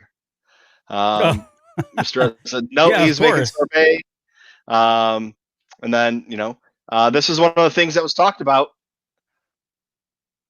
What if he was one of the people that froze Han? I He know. could be. He very He's cool he, well could be. Yep. he's got a sordid past. What if we got his point of view story of not wanting to do it, but he's basically enslaved and has to do it, and it's like that brings up the moral dilemma of do you do what you have to do because you're enslaved, otherwise they're going to kill you or your family or whatever. So you know um Yeah, I agree. There's that. I think there's a potential here for they've got to. I mean, it's this is the first appearance of Boba Fett, right? Outside of the Star Wars special, Christmas or the holiday special. But this is our first appearance of Boba Fett. Given the Mandalorian's so big right now and has been and continues to be, you got to think there's probably going to be some kind of Boba Fett story or some sort, right? Maybe something that ties in there, or maybe we get some backstory that calls back to the what we saw him in the Christmas in the holiday special. It'd be cool if they were able to tie something in there from there as well. The other thing that we just kind of as we're waiting here, there's we were talking about the Legends stuff and the Legends books themselves. There's a lot of content, honestly, that has been borrowed from Legends that they've now canonized. And I've always said this, and I don't have the time to do this, but there is a podcast or an idea, a show idea out there for somebody to take all of the Legends content and talk about it, but talk about how it's influenced and how it influenced all the canon stuff we have today, right? Retrospectively looking back and saying, "Hey, you guys love this in canon, whether it's Rise of the Skywalker or whether it's the Last Jedi or any one of the novels that's come out since Disney took over."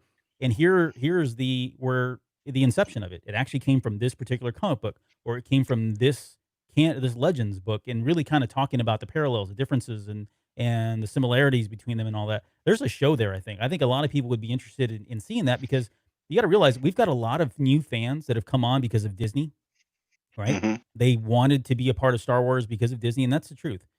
We've got a lot of new people that are coming up and that are just now dipping their toes into Star Wars fandom and really enjoying this. And so for them, their Star Wars is the sequel trilogy, right? Their Luke Skywalker is Rey Skywalker, or their Anakin Skywalker is the Rey Skywalkers now. And so they've never had they're probably going to go out and maybe do some research to kind of look and figure out where all this stuff came from. But being able to provide that to them and being able to show them this is where that came from, I think there's a market there. And I think there's a lot of people that would be really interested in doing that. And so you could even take it and talk about the comic books, just focus on the comic books alone. You could focus on the novels. You could focus on maybe both. But yeah, I think it'd be great. And it's certainly something I would be interested in because I didn't read all of the Legends books. I read a lot of them, but I didn't read all of them, and I know there's still stuff that's being pulled from. They're going back to that well of Legends material and picking and pulling certain aspects and story elements and line threads and that sort of thing, and they're putting them into these canon books, and some of us don't even realize that it's happening. So, Yeah, that's where Legends is good because it gives ideas. Um, but that's where I know some people were upset because it's no longer canon. But that's where you get in the whole thing where it was never canon. It mhm, was George Lucas said, "You want me to put Star Wars on there, so and then you're going to pay me? Okay, fine."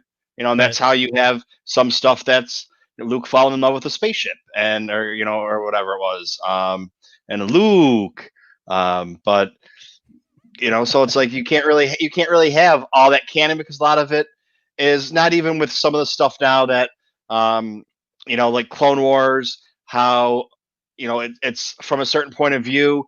In the Ahsoka book, she was at there was a grave site. Well, these weren't grave sites, but they had markers. So and the way that it was left with her and Maul, they kind of contradict each other. But you can kind of, if you want to believe, you can kind of see how from a certain point of view they may have happened or whatever. Or maybe some of the things like with Maul, I'm just kind of giving it too much, and they really don't go together. But for it was just how they decided to do it now. Yeah. And we got so many stuff in here. Oh, we got Jay coming in. Jay usually can't get on. Every once in a while he gets on. So Jay, can you hear us?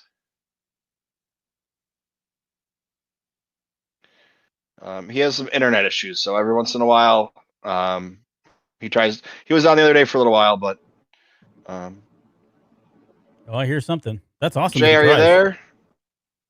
Man, you know how long?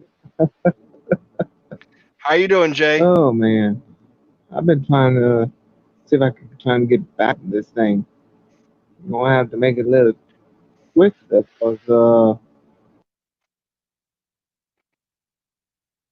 Oh, go down.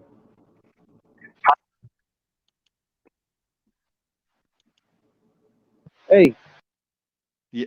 Oh, we lost him. Yeah, Sorry, he'll Jay. try. Yeah, no. Kudos to him for trying. If he's got a bad internet connection, Yeah, being able no, to try to get on there. he tries. He'll he'll try. He'll try all night. While I'm on here a lot of times. And last week or 2 weeks ago was the first time he actually got on here. And he was on here for a half hour, 45 minutes, because it stayed going. Pretty stable at that So, time. yeah, for whatever reason. Yep. But yeah, it's like, I want to be entertained by Star Wars, and like when I watch a movie or watch a TV show, even if it's really not that good, I can still, it's kind of enjoying, or what do you know what I'm saying? It's Yeah, like, no, we use the so we use two analogies for this, and I think this is where you're going. We use the pizza analogy and we use the beer analogy, right? There's like Star Wars is like pizza. If anybody offers you pizza, you're probably not going to turn it down. You may pick off a couple things, but at the end of the day, everybody likes pizza and you're going to eat the pizza. Same thing with beer. It's, it's there's no such thing as bad pizza. There's probably no such thing as bad beer, although that the last one's probably up for debate. But there's always something you can get from Star Wars, and you may not like all of it, but there's a pretty good chunk of it that you probably are going to enjoy, right? There's something to find if you're willing to go look for it in there. yeah. So it's like, and I'm in the mindset of, if you don't really like something, The Rise of Skywalker, there was some stuff in there that I loved. There was some stuff in there that I didn't like. And I'll tell you what I didn't like, and then we have a conversation about it, and it's over. But that I'm going to sit there and have multiple conversations about what I did like, because it's not going to do me any good to just sit there and go over, over and over. But Sure. we got Vader Girl in here. Vader's Girl. Vader's Girl. Hi. How are you guys? We are good. You're a little faint, but Show, by the way, so thumbs up to you guys. thank you. But I had a question for Condor. How big is your collection? Because I have a pretty big one, but I love looking at everybody else's. I'm gonna give my buddies a plug right now. If you're into collections, check out Holochronicles. They do they have a podcast and a YouTube. They do it on YouTube also. That comes out every Monday in the morning, and they talk all about collecting. And they feature someone's collection every week, whether it's 5 or 6 things, because that's what their collection is, or whether it's hundreds of things worth thousands of dollars. I don't know how many books I have. I've never counted. I have a 7.5 foot tall bookcase that's, I think, 3.5 feet wide, and that's almost full of Star Wars books. And there's really not novels on there. There's a couple novels, but the rest of it's all reference books and just Star Wars books. What about your figures? How many? You got a lot of figures and stuff like that? I know you didn't collect the pop figures, but what about the other stuff? I mean, I have probably about 120 pops. Wait a minute. You said you're not a big collector. I don't know what the limit is, but I would think after like 15, you're probably in the I collect pop category, but maybe I'm wrong. Well, I did have Gus Lopez on here a couple weeks ago, and he's one of the biggest collectors out there. He does mostly like movie props and things like that. Yeah. But like his house is basically a museum. And he did say I was not a pop collector. I mean, Okay. I did his almost standards, right? Yeah.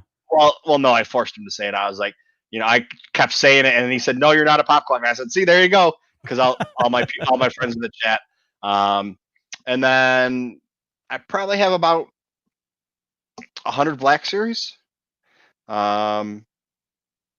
Because I have the majority of the Black Series. And then I have like all the San Diego Comic-Con exclusives. Not all of them. There's a couple that I don't have. But I mean, that's, yeah. So, but I don't, it's a New York City apartment, so I don't have them displayed properly. They're on a bookshelf or 2 bookshelves. And there's 6 across or 7 across, and then 3 or 4 deep. So you can't see all the ones in the back, but they're there. It's my collection. I know I have it, but I'm running out of room. So I got some bins to put underneath the bed, so I can take some of those older pops and put them in the bins, put them underneath the bed in storage, so I have room for new ones coming in. Because there's some good ones coming up. But of course, I had to. My girlfriend can probably hear me, and she'll yell at me later on. But I was like, you know what? We need more room. Yeah, time to get a bigger apartment. Sounds like you got Yeah. problem solved right there. Yeah.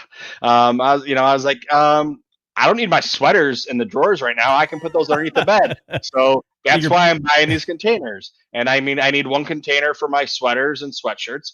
And then I bought a 6-pack of them.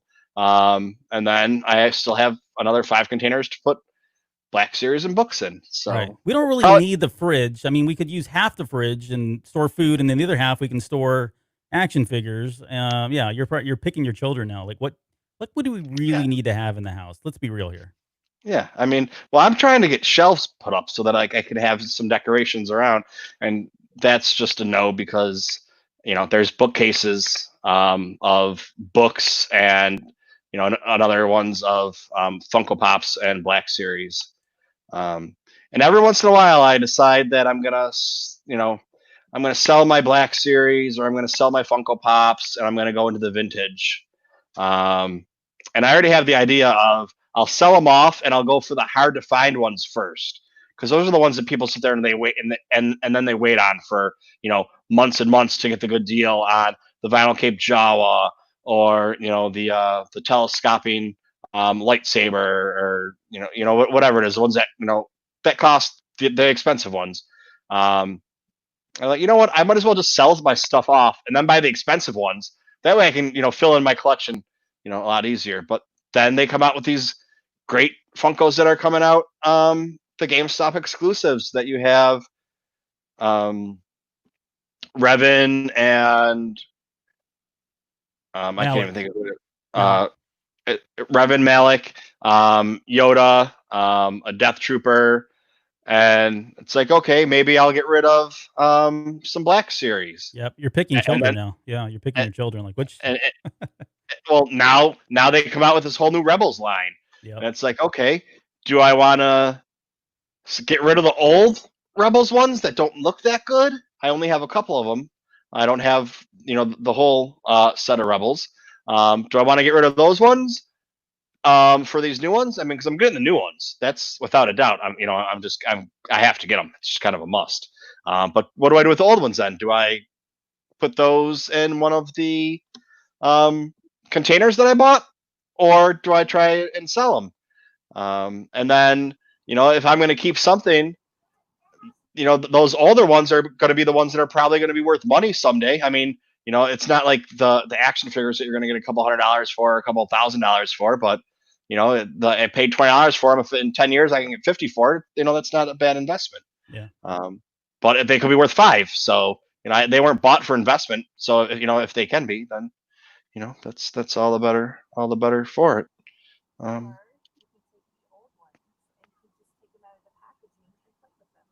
Oh, she's saying you can just take them out of the packaging, and then you don't have to worry about the room. You got more room there.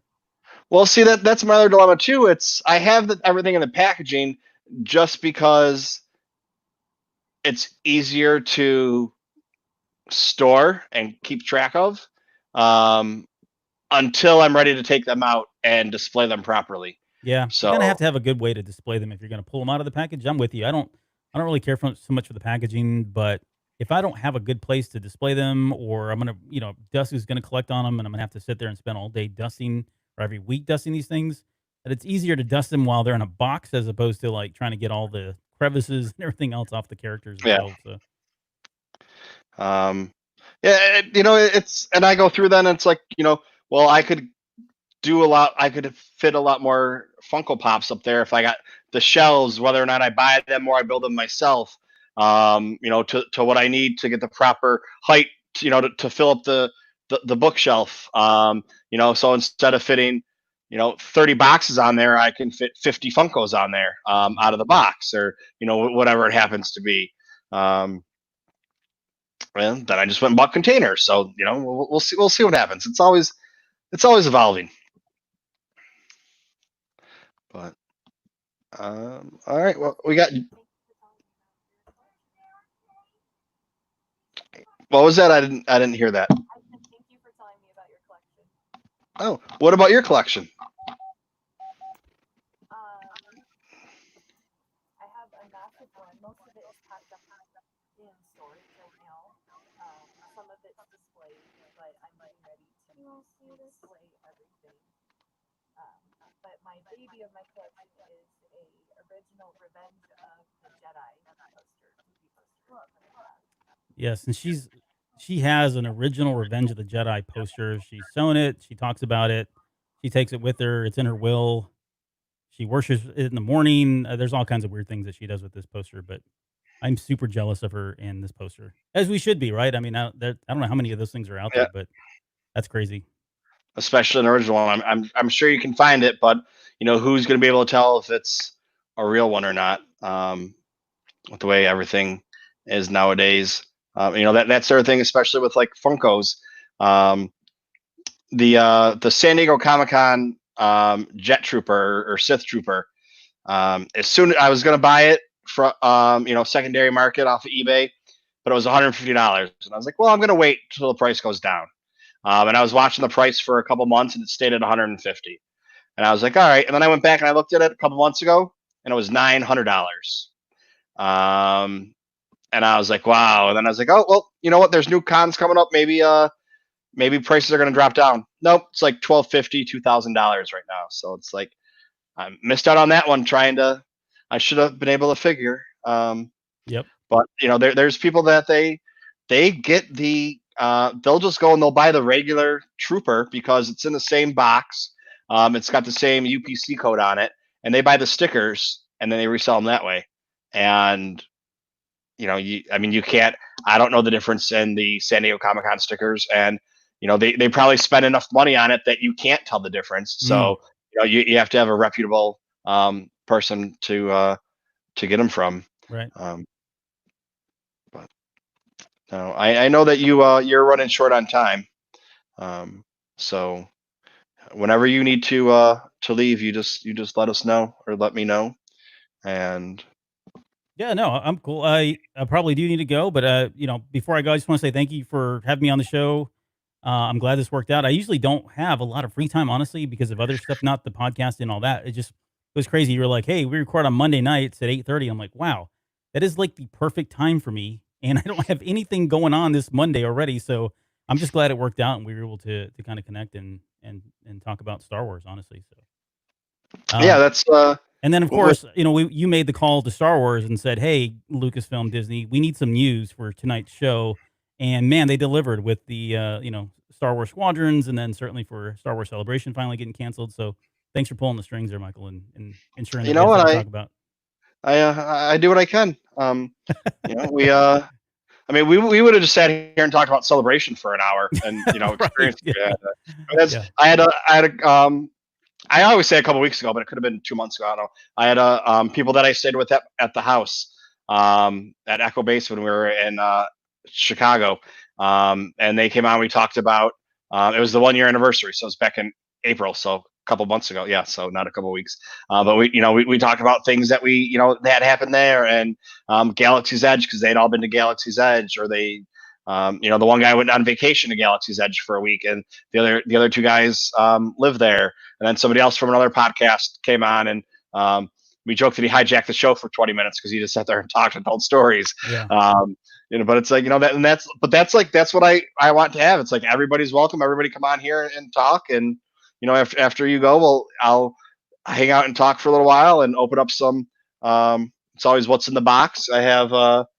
Some things I picked up during the week. I got a couple of Black Series that came in and a couple of books. Nice. Sometimes they're good finds, really great finds. Sometimes they're, and a lot of them are off of eBay or Amazon, the used books. Oh yeah, right. Jay, how you doing, Jay?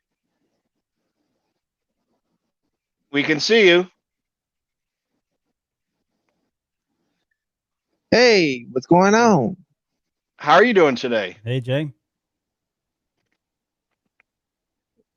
So, I've been having a lot of trouble trying to get on this thing, and my battery life right now is on charge, and not much left. But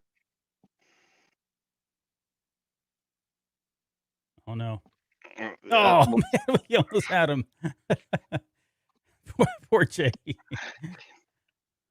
He tries, man. I know, man. You can tell he's like in there. He's in the fight trying to get on, but And it's like that's I have, oh, he's back. He's like the Emperor Palpatine maybe. of the show. You can't get rid of him. He comes back. Yeah, yeah. I mean, I got a lot. I got like a lot.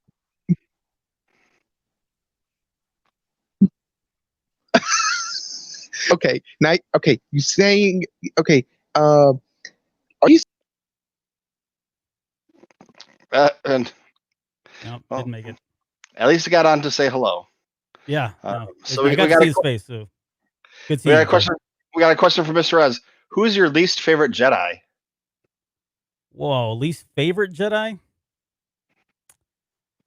Oh, let's see.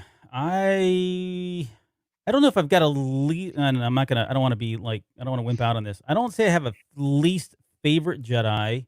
I think one of the Jedi's that I give the most grief to is definitely Mace Windu.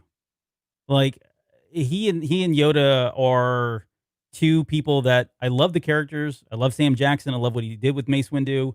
I love Yoda. Yoda was like the first one of the very first action figures I remember getting when Empire Strikes Back came out. I had to have him because it had the little orange snake that went around his neck, and like anything that was Yoda at the time was mine. It's only later in life, as I've studied Star Wars and come to like truly understand and appreciate it, at least I think I have, that I've started to realize that I've got a lot of problems with Yoda and I've got a lot of problems with Mace Windu. Not so much of the characters themselves, like the look and all that, but just the decisions that they made and the arrogance and the hubris and the stuff that Luke Skywalker actually talks about in The Last Jedi and certainly in Rise of Skywalker. I think those are the things that I take issue with.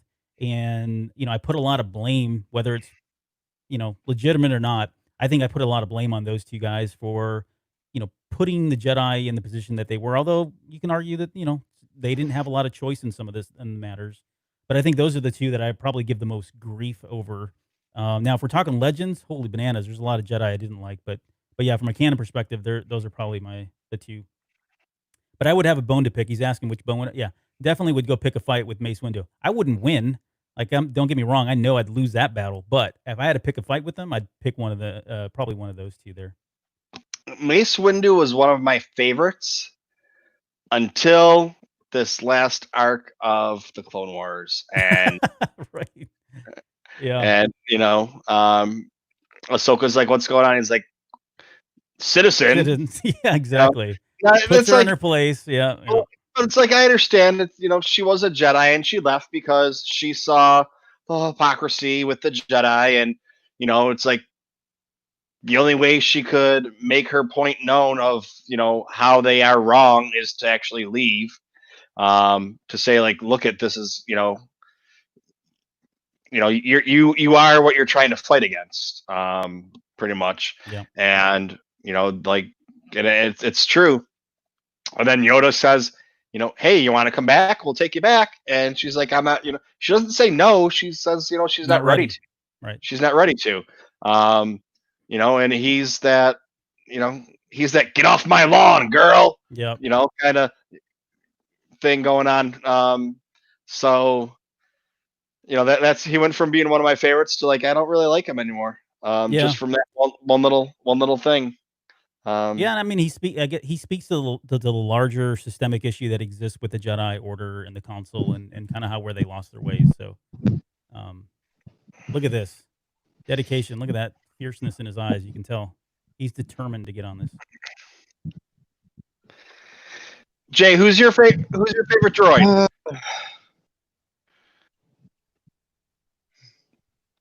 Jay, I'm Mr. trying my best, guys. I really am. Well, you're doing a good job. My favorite droid, it had to be R2D2.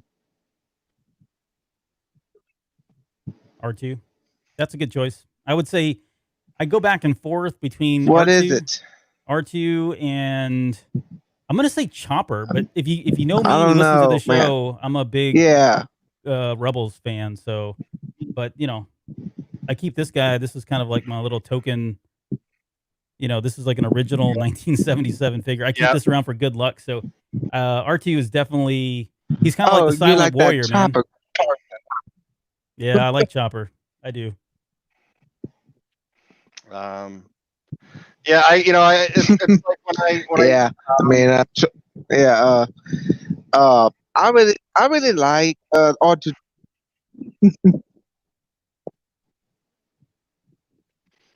like one of my favorites is the 2-1B droid, just yeah. because when I worked in nursing homes. I did work in a nursing home, but I worked in restaurants. I don't know where the hell that came from. Holy shit! I worked in restaurants my entire life. That was really fucking weird that came out. But, um, I worked in restaurants my entire life, and I was doing restaurant management. And a couple of years ago, I decided, I don't want to do this anymore. I was I was out of work. I was on disability, and I was like, okay, when I go back, I'm gonna go back to school to be a nurse. Because that was when I was growing up as a kid, I either wanted to be a nurse or I wanted to own a restaurant. And I got pretty close because I ran some nice restaurants. But it was like, okay, I'm done with this. I'm going to be a nurse now, and that's where the 2-1B droid comes into play. And TooMedToo's is the only named canon 2-1B droid. He only makes it 4 pages in a comic book, then he gets killed saving C-3PO. But so that was kind of a deep cut that what probably wasn't the best thing in the world, but it's but that's also one of the first Star Wars figures I remember having. Yeah, he was a cool design, like a really cool design. Star Wars. So it's like I had him. I Yeah. had C3P. Well, C3PO. He had a great deal of knowledge. I mean, even in the latest movie they done. Well, as you know, hey, Alberto. Have you ever watched the latest movie, the Rise of Skywalker? When he had to translate to Mexico. Yes.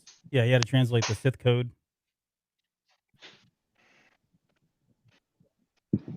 Yeah, that was there's a lot of dimensions to C3PO. And certainly in like the number of languages he speaks. We always make a joke that he's one of those characters that unfortunately gets all the worst of what happens to droids sometimes. He's been rebooted. He's had his head switched with another droid. He's had his body switched with another droid. He's lost an arm. He's had replacements. He's been blown apart. I mean, he's just kind of like this crash dummy of droids. But at the same time, that would be on episode 2. Yeah, exactly. And then he gets destroyed in Empire Strikes Back, and we get that famous line of, "Is something wrong with your droid?" No, why? Kind of thing from, no problem from Solo. But yeah, no, he's definitely a character that, and credit to Anthony Daniels, right? Anthony Daniels has been doing that character ever since 1977, and even continues to voice the droid. So he's definitely stuck it out and continues to do that. So even in the droids cartoon, all the commercials, right? So, I mean, those two characters, we talk about a lot about like Leia and Carrie Fisher kind of being synonymous, one and the same person. To me, it's the same thing with C-3PO and Anthony Daniels. They are really one and the same thing. And if you get a chance, read his novel. He's got a book that came out as an autobiography, I guess, about his life as C-3PO. That's some really great insight. But he definitely is one of my favorites, up there with R2 and Chopper. And depending on the trivia question, how many languages does he speak? Well, it depends on what trilogy you're talking about. Because he's gone from 6 million to 7 million. I think he's up to almost 8 million forms of communication now. By the time whether it was a book or whatever, yeah. So that was that was one of the things that it's that's one of those answers that it really depends on what you're talking about, like what you're talking about if it comes to a trivia question. So it's not a fair, unless they say in this movie or this this book. Otherwise, it's from a certain point of view. Yes. See what I did there? There you go. I saw that. That was good. That was good. So Jay, do you have any Star Wars collection?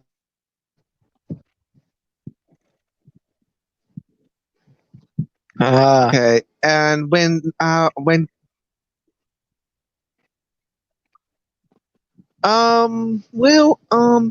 I don't actually have any like a Star Wars collection. You would say I don't collect the Funko Pops, and I don't collect other stuff like that. I just have some Star Wars games, and I always play, and uh, now the first ever I had for Star Wars wise, um, let's see, the first ever Star Wars that I ever did have, it was I think, what was it? Uh, the Lego Star Wars 2, the original trilogies. That was on the GameCube I had, and it just escalates from there. And also from there, it was on the PS2, the Lego Star Wars, the video game from the prequels and all that. Yeah. Uh, and but it kind of escalates from there. That's when I hooked on Star Wars, and also from the movies as well. Uh, but uh, But after that, now my latest Star Wars game right now, the latest one I got is and I got like I said, I got the two different versions of the Star Wars: The Force Unleashed, and and also there's two. Now here's this: there's two versions.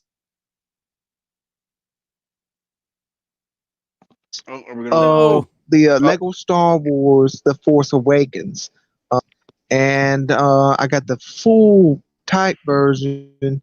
Is on the Xbox 3.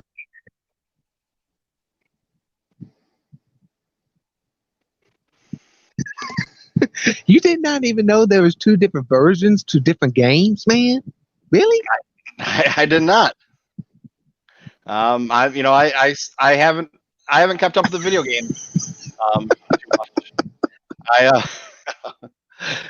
Well, I just picked up. Well, Jay, you know this because you were in the chat the other day. Albert, I just picked up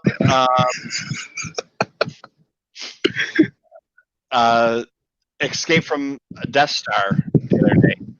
The board game. Yeah, we've been playing Trivial Pursuit, and I do it on the Saturday nights. I've done a couple Saturday during the day, or I've done a couple yeah, Sunday during the day, so friends over in the UK can play with us because of the time difference. Yeah.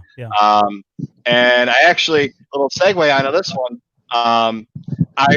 I do, so one of the shows I do is the Holocron House, and I go through books, but I go through like the visual dictionary, and I go through like, instead of just be like, here you go, whatever, I go through page by page and actually talk about the different the pictures and the art book, and talk about the different pictures and like each thing, so like it's being fully covered, whether or not you have the book or not. And I was doing it the one day, and somebody's like, hey, I can talk about that book, I was in that movie. And it was someone that I'm friends with on Facebook, but I've never actually talked with them. We just became friends on Facebook, and never spoke because we were both Star Wars friends or people. And his name is Ross Sambridge. He was a Wookiee in Solo, and one of the main ones that come up. And he spent 6 weeks on a set or whatever.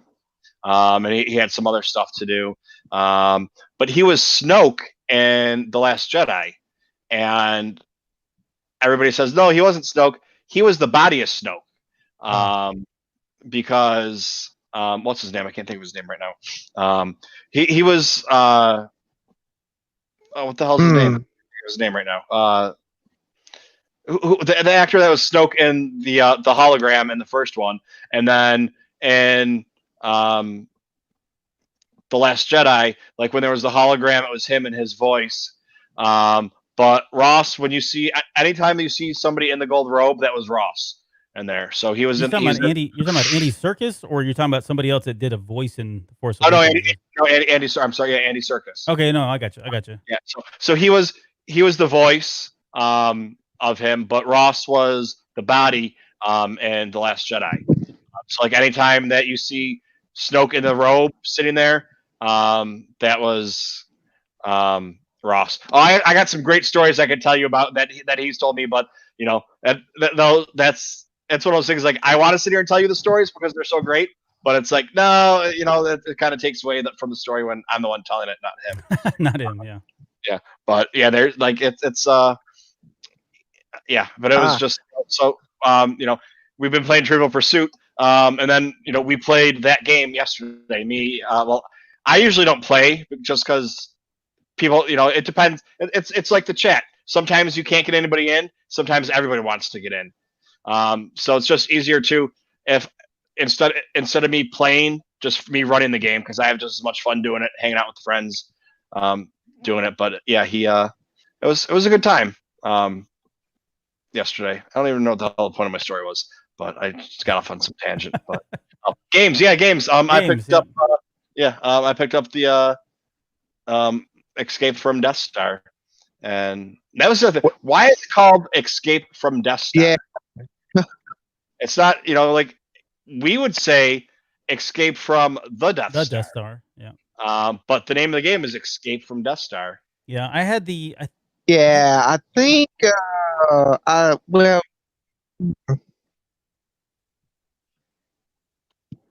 no. yeah. Oh. No. So yeah, on that one, I remember I don't know if I can't remember if I actually had the original one. I know I played the original one, but I don't know if this is like where, you know, 40 years later, my memory is completely fogged up at this point. But I don't remember if I had the game or somebody, like one of my cousins or somebody had the game and we would play that. But I do recall playing it. And I'll say this, I didn't know that this thing was even coming out. I think I was in a, you know, Barnes and Noble last year, a couple years ago, just walking, you know, browsing through the aisles, and I saw that game, and the cover itself, like the board game itself, sticks out because that's such an iconic, you know, piece of art, right? When you think about Star Wars when it first came out, there were several shots that were released. There was that one. There was the stormtrooper in front of like the Jewback. You know, just a couple of other ones that were released for like publicity sakes, and that's one of those for me. Seeing that TIE fighter chasing the X-wing and having the red bolts and all that behind it, it's just super like stands out. So I'm glad they kind of brought that back, and I haven't played it honestly in a while, so I don't remember much about it. I don't remember if it's a great game or not. But anyways, so the other thing I was gonna say, just to what Jay was talking about, the Lego games are some of the best stuff, and I really like what they've done with like a lot of the Lego Star Wars animated series, like the Freemakers, and there's a billion of these things now on Disney Plus that you can watch that are, you know, 20, 30 minutes long. And it really gives you a really comical side of Star Wars that you don't necessarily get to see. And, you know, it's not really canon, but it's so much fun. And they do a great job with all the voice acting, and there's some deep cuts in there in terms of like, you know, some secret type comedic things that you wouldn't know unless you're a big Star Wars fan, that kind of go over the heads of, you know, the younger ones sometimes, or just the casual fans. So they do a really good job of putting little Easter eggs in there to really enjoy. So The game's fun. It's kind of like Sorry in a way. You know, like if you land on the same spot as someone else, so you have a Luke and Leia figure and you have a Han and Chewie figure. You have to play with both of them, and you have to move on the board. You have to land on a trash compactor, not the trash compactor. You have to have Obi-Wan disconnect the tractor beam. You have to another spot. You have to get the blueprints, and then you know you land on a blue spot. You have to pick a card. Well, the card could say, you know, move over here on this board. You automatically move to go get the blueprints, or it can send you back to the detention center, which is like jail and Monopoly. yeah, You know, it's like somebody took a bunch of different games and combined them to make this. You know, you can land on a spot and send someone else back to the trash compactor, or you know, so it's kind of like Monopoly and Sorry and combined. Yeah, I can yeah, see it. a bunch of different games together. And we got Jay coming back.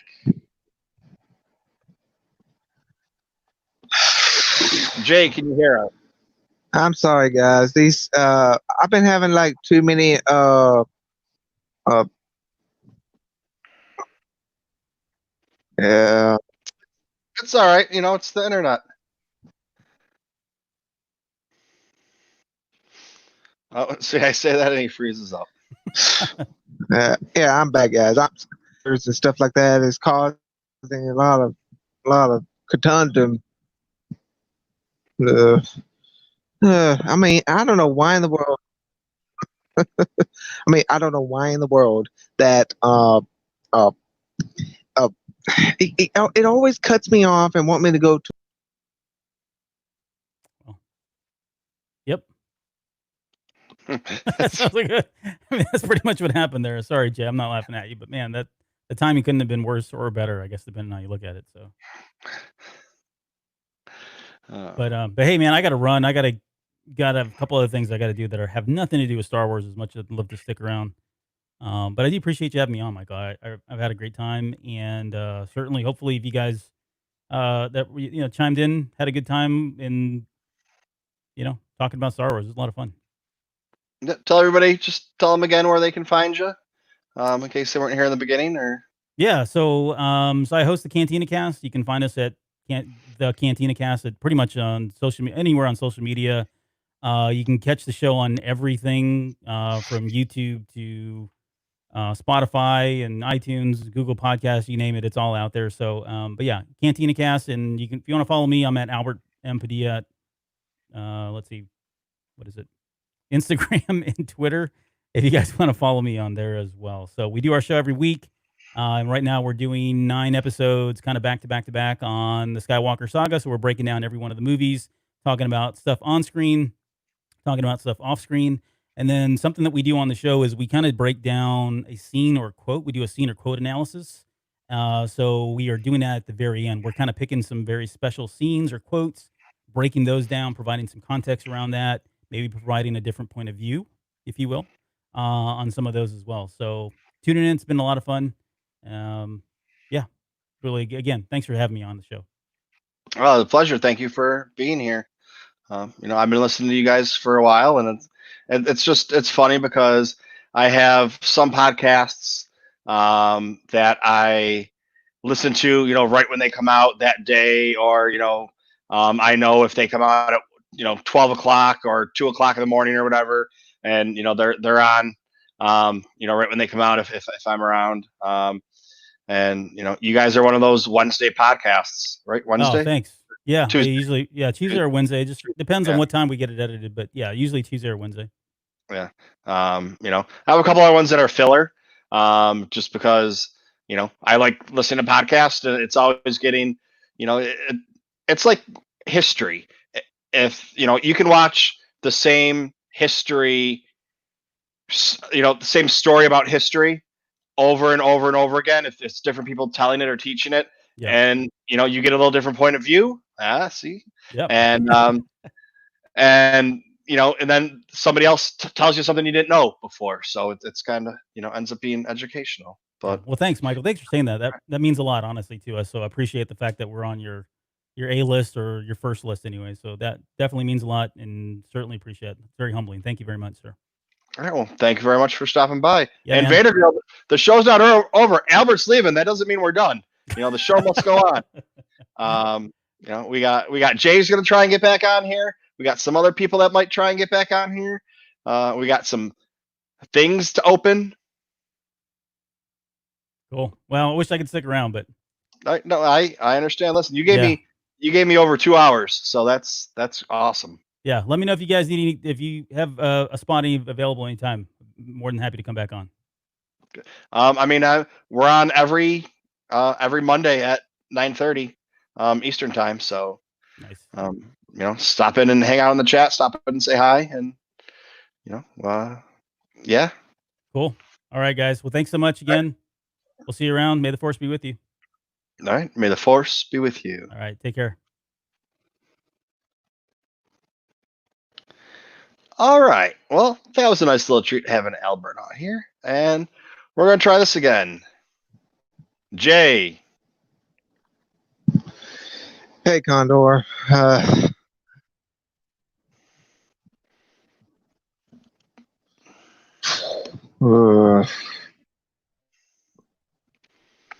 See, Mr. Rez, this is people saying they enjoyed the show.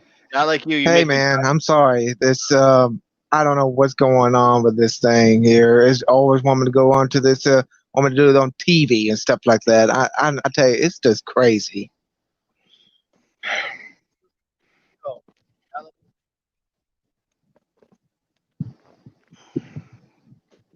all right. Mr. Rez, are you at Yeah. work? You can come out Yeah. here and talk. You know, Jay, I know you've talked to Mr. Rez Well, a few times. I mean that was great with Alberto, man. I mean, it's really great to.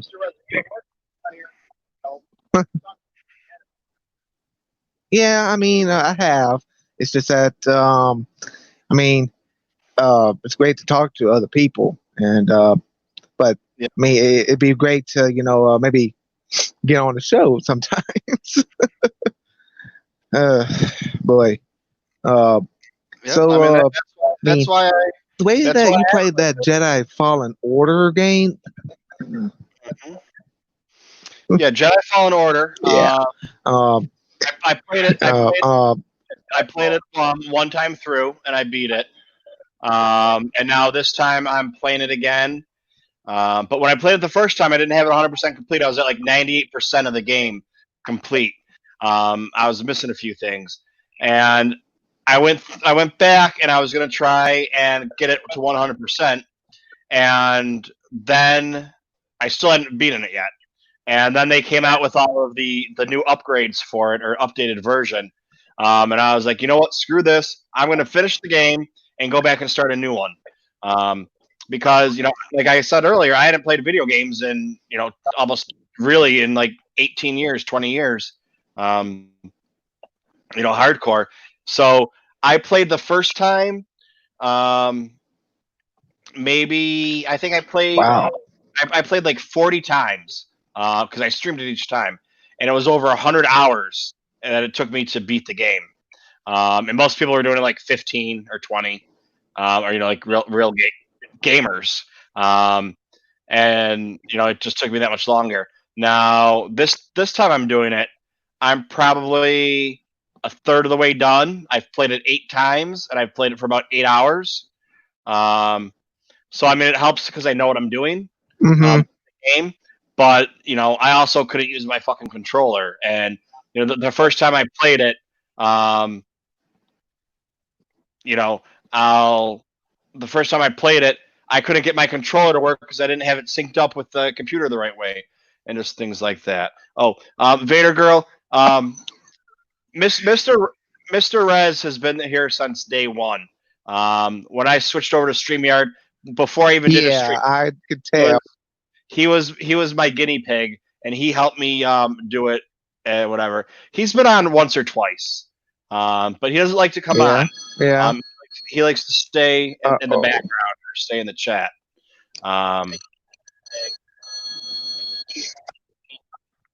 And Jay, I just put you on mute for a second while your phone's ringing. Oh, you unmute yourself. Okay.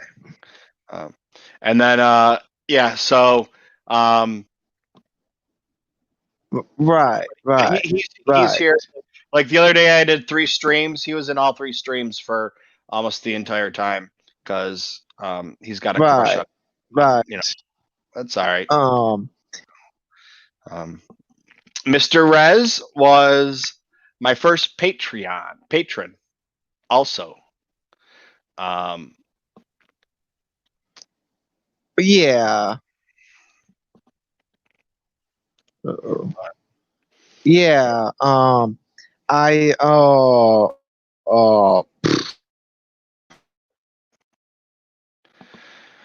But all right.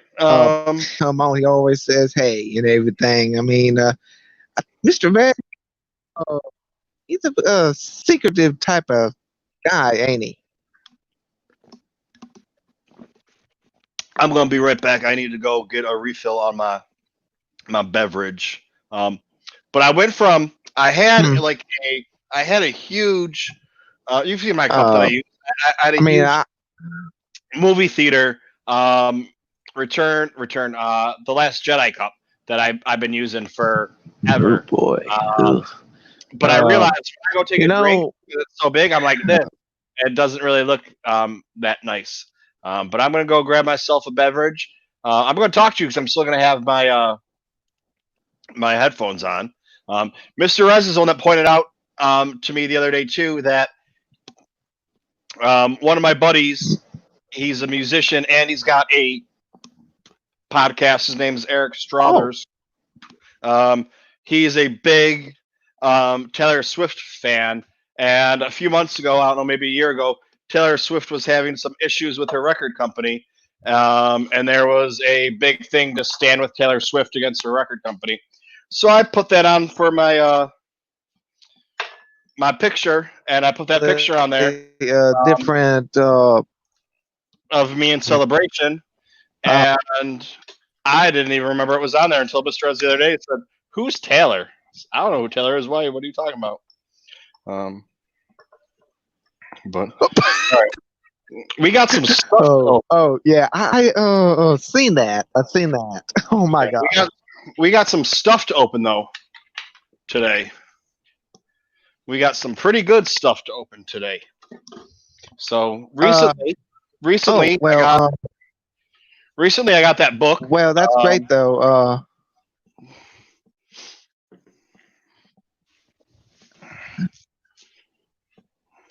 So we're gonna. Oh, somebody took my spot.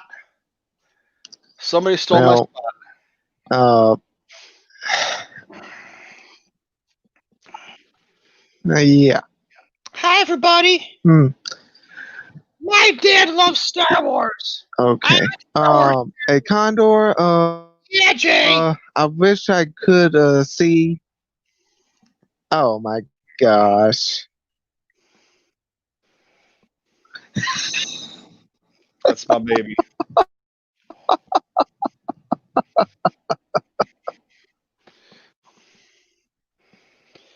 Okay, that's cute. Everybody, that's cute. Everybody, join! Oh wait. Well, I did have a cat that I let him come inside, and well,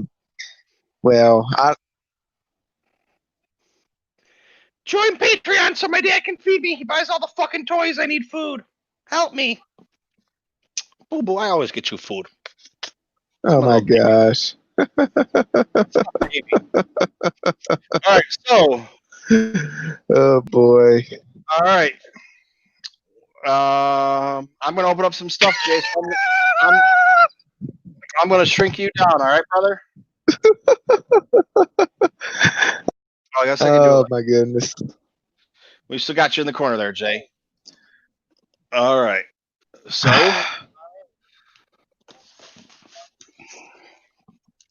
We have a box. Well, my battery is about to go out on me, so. All right. Oh well, that's great. My battery's about to go out, though, man. Okay, well then I'll let you leave so you can stay in the chat. That way it won't use up as much battery using your video. So. Recharge your phone. If we're still on, you can stop back and say hi. You know, we'll see you. But thanks for stopping by, Jay.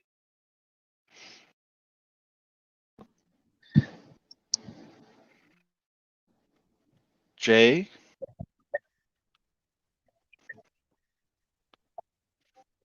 Yeah. Okay, well, why don't you go ahead and leave so you can save your battery, and then you can just hang out in the chat because it won't use as much battery. Yeah. Maybe next time, whenever. Yeah. No problem. And also, hopefully, maybe I could get maybe next time do a. And he's gone. All right. So, where's Mr. Rez? Mr. Rez, where are you when I need you, brother? You have a box here. I gotta open it. I got anybody saying it? Nobody's gonna say it. What's in the box? Where is everybody? What's in the box? Let's see what we have. Let's see what we have today. Ooh. I was not expecting it to be this box.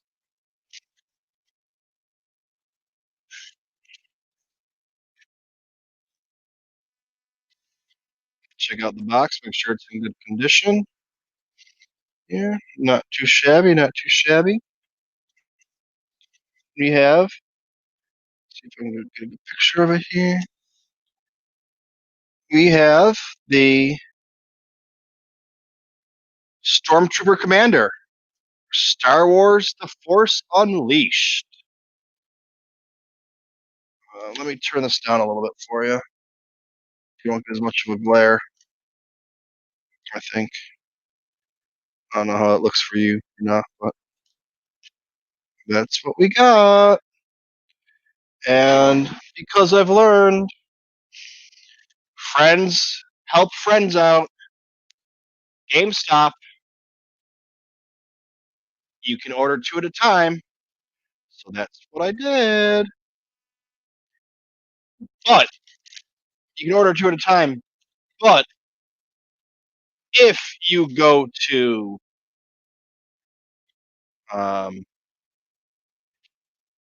the GameStop, because it's actually open now.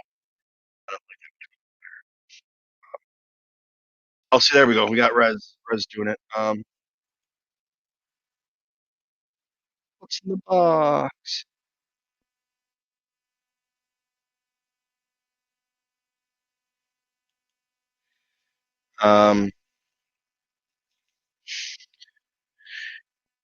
So like I had ordered some Funko Pops off of GameStop, but they don't charge you until they're ready to ship, blah blah whatever. But I didn't want to pay. You have to pay for the shipping on them. So each one, it's $11 for the pop, but it's $6 for the shipping. I got 2 sets. That was like $50, $60 in shipping, and I was like, I'm gonna have to. So I didn't actually put the order in, and then the Revan or the Malik, whoever it was. I have to check on that. Anyways, wouldn't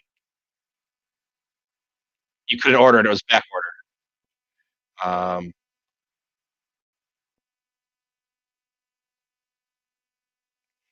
But so I was like, okay, I can't get that one. And then my GameStop opened. I went down there. I talked to him, and I was able to get it. So yeah. Okay, here we go with this one. What's in here?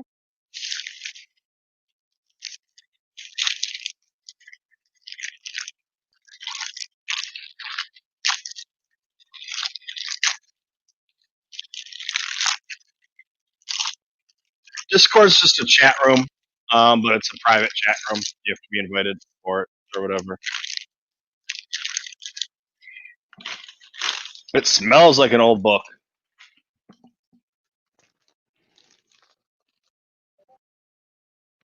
Attack of the Clones Incredibles cross sections.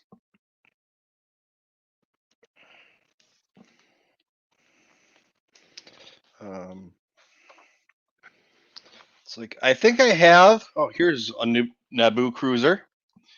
I believe I have the whole collection of this episode 1, 2, and 3, but I don't have this one. So, you got to get it because all of the pictures are going to be the same. There might be something different, just like if you get the here's Slave 1.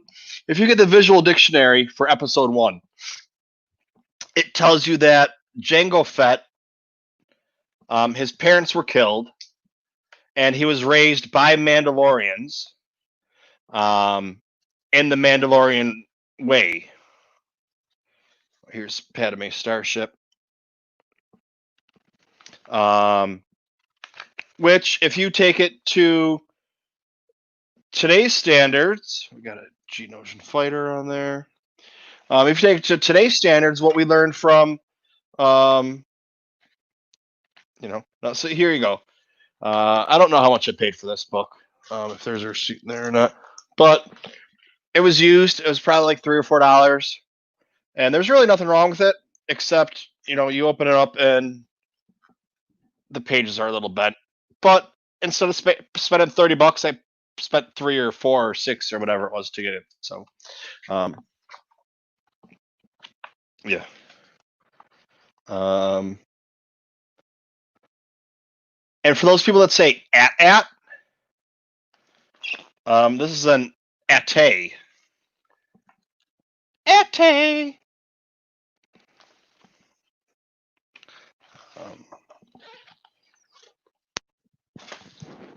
All right, let's see. Oh, we'll open up this one. Oh, everybody saw my address. Oh, God. If you saw my address, don't send me hate mail or come kill me. Send me dollar bills in a card. Oh, here we go. Yes. May the facts be with you. Jedi training. So, truth in advertising, you won't become a Jedi if you know all the answers to all 1,200 of these fiendishly tricky questions. Bob Miller from 2017. This book is, so it's just a couple years old. We got, what do we got on there? A New Hope, The Making of Star Wars, Empire Strikes Back, Ewoks animated.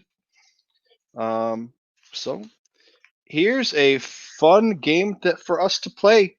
Somebody always wants trivia, and what a better way to play trivia than 100 questions about A New Hope. Oh, it's only got 85.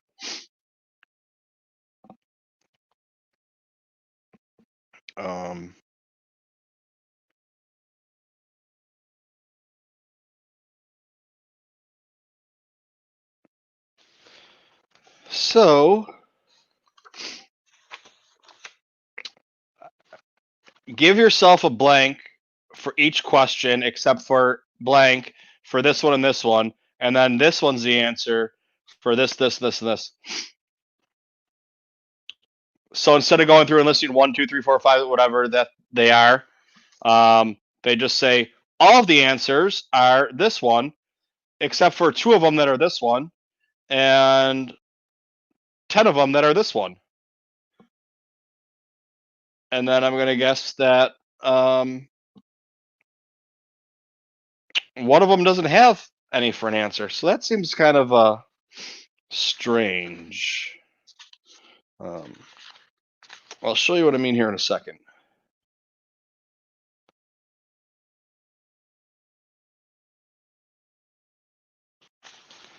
So,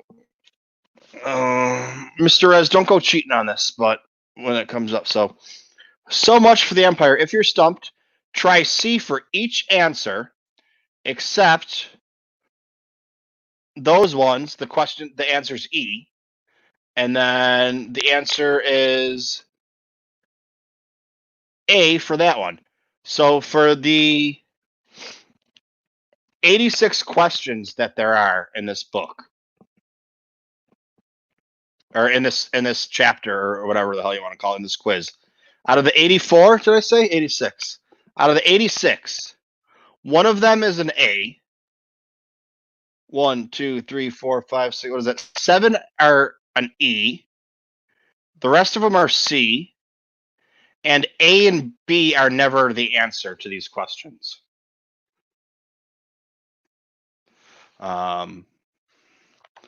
So basically what I'm going to have to do, if I'm doing the trivia, is, I'll go through and do it myself, but I don't know how hard it is, especially when Han Solo is given to Boba Fett after being encased in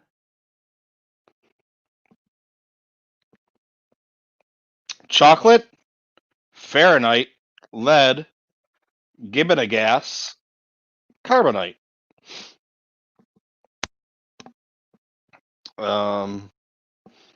So yeah, we're gonna have to see how hard some of these questions are. I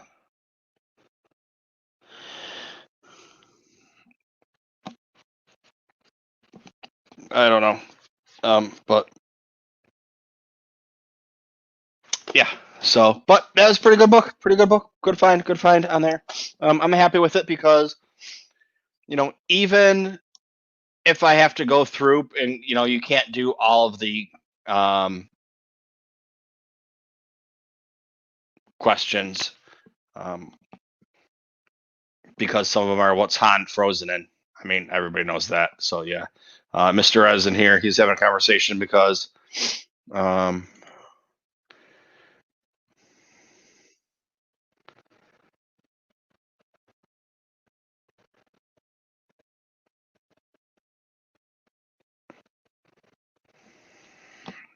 have a conversation about stuff. Mr. Rez says, no need to cheat in Star Wars trivia, except for the Schmodown.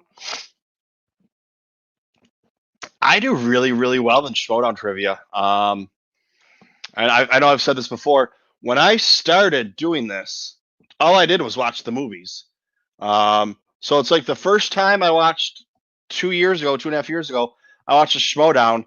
Like I won. Like yeah, it wasn't in it, but like I won.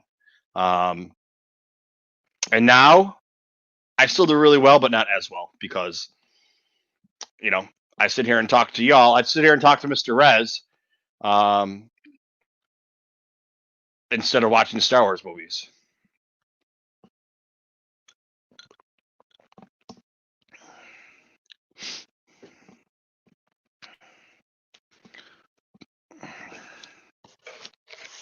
Here you go, Rez.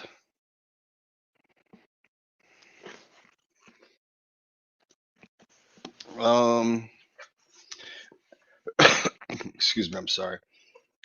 Somebody say it. Somebody say it.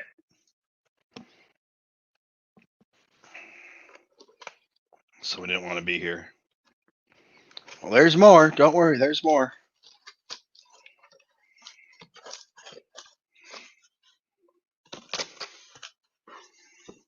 There is more. I think Mr. Rez left. Mr. Rez went home.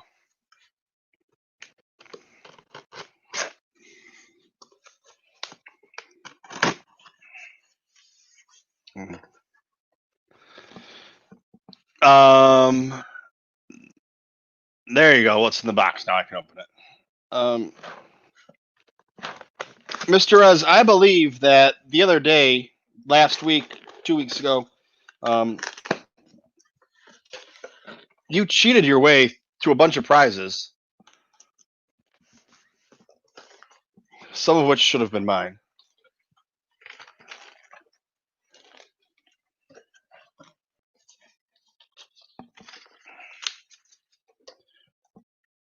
Check out this guy right here.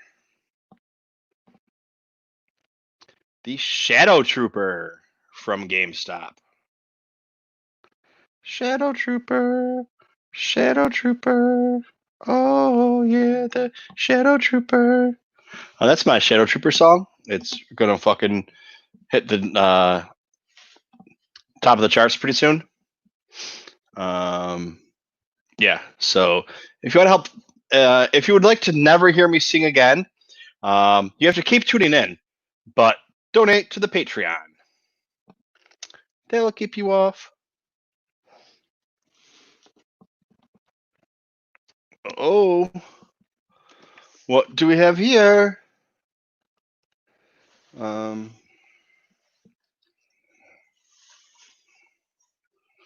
What do we have in this one?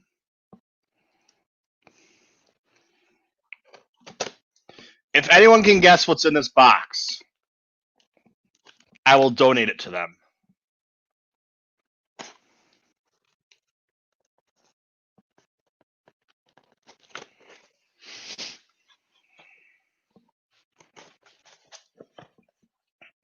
Oh no, I wanted that Funko Pop.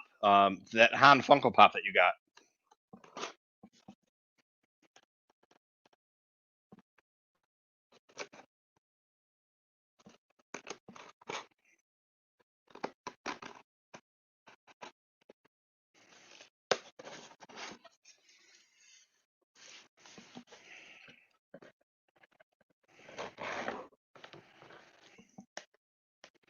All right. I said if anybody can guess what's in this box,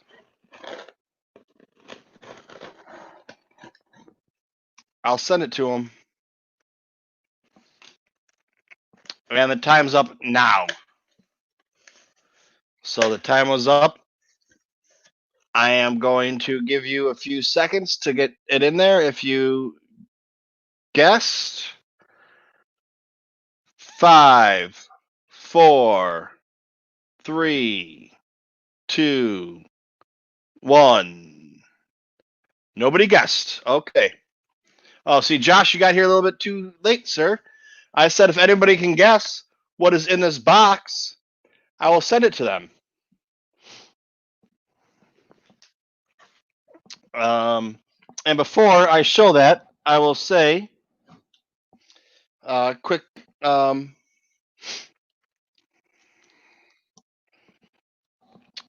I picked up this book.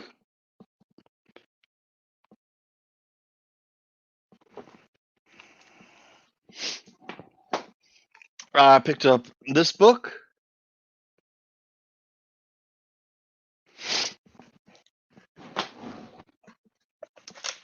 None of those are right. I'll show Josh this again really quick.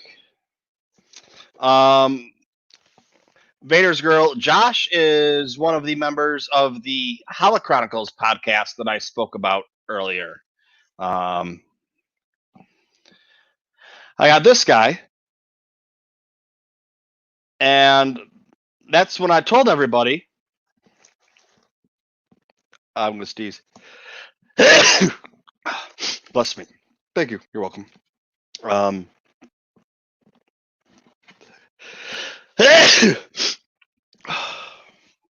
Corona. I got 2 of these. And that's what I told everybody. If they listened to me when I talked, because I only speak wisdom, if you can order something like from GameStop and they only let you order 2 things, or they cap it off at 2, get the 2 because someone's going to want it, a friend's going to want it, whatever it is. And then the next box I opened was this one. The Shadow Stormtrooper. This guy right here. So after I just told you guys, anytime you order from someplace, then they only let you order 1, or they let you order 2. You order 2. And I said, guess what's in this box? And no one guessed what's in this box.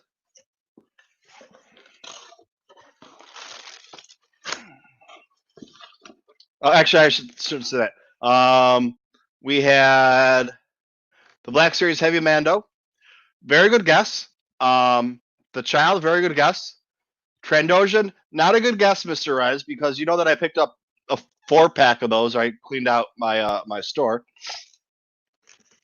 Boom! The other one, because if you can order 1 and it lets you order 2, you always get that second one because a friend's going to want them. And one of my friends could have got it, but my wisdom went away.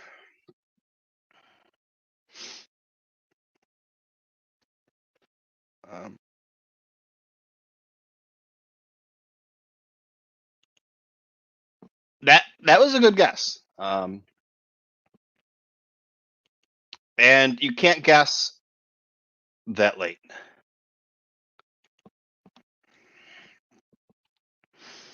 Okay. There's one last thing in here.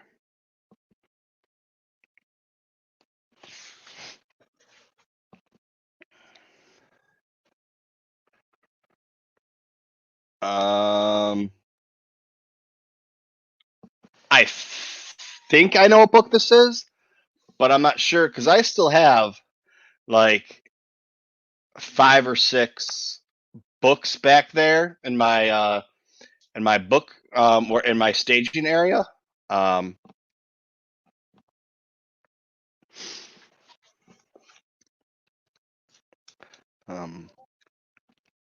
That I'm not going to open up today because I got to make sure I have some stuff going on. I mean, I should have next week. I have stuff coming in the 23rd.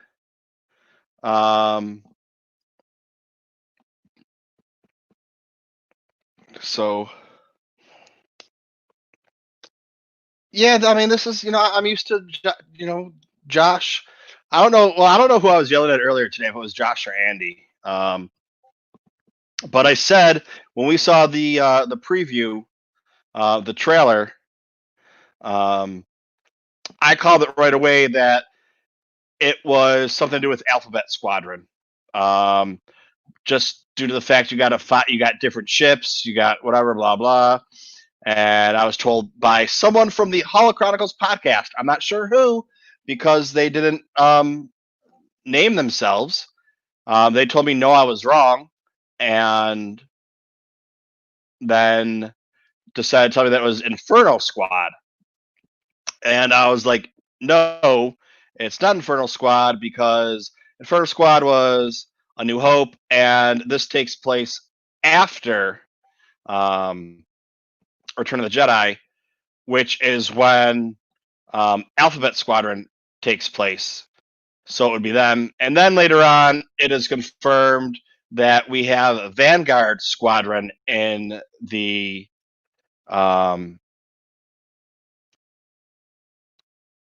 Vanguard Squadron in the video game, and Vanguard Squadron, I can't talk right now, is from the book in Alphabet Squadron. So I was right, and Holo Chronicles was wrong. They have to switch. They have to give me all of their collectibles now. Those are the rules. I don't make them up. Delilah does, and we got to listen to her.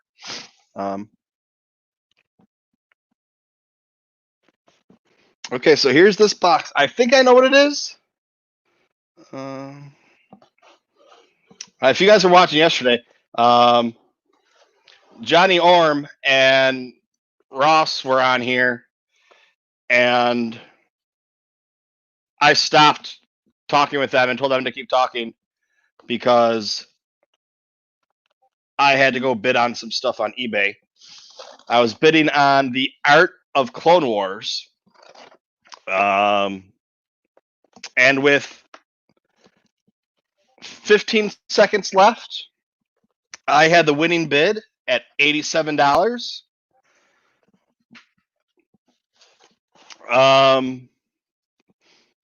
When the 15 seconds was up, it had gone up to $207 or $208. The one the day before went for like $270. So, but that's a little bit too much. If I buy that book for that much, I can't buy any more toys for the rest of the month or the rest of the year or whatever. But I figured, you know what?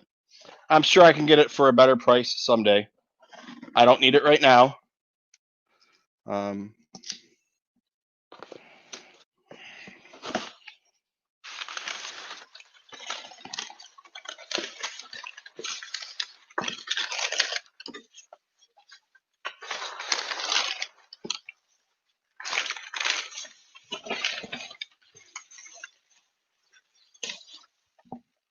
Oh, this was not at all what I thought it was.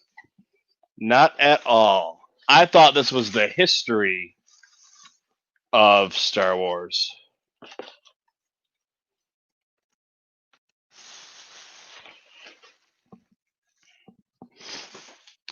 And it's not. This has never been opened either. Holy shit.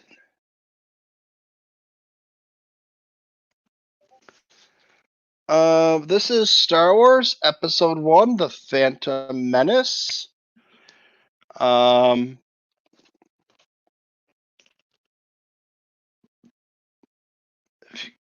Where the fuck is it that you can read? All right, I'm just going to read it to you. A collection of 20 lithograph reproductions.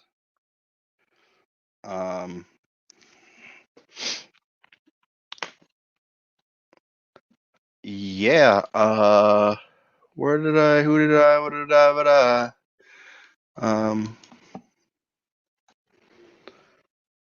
I just need to check something really quick. I still got a lot of books coming, but still, I don't want to. Gotta have some stuff in reserve. You know what I mean?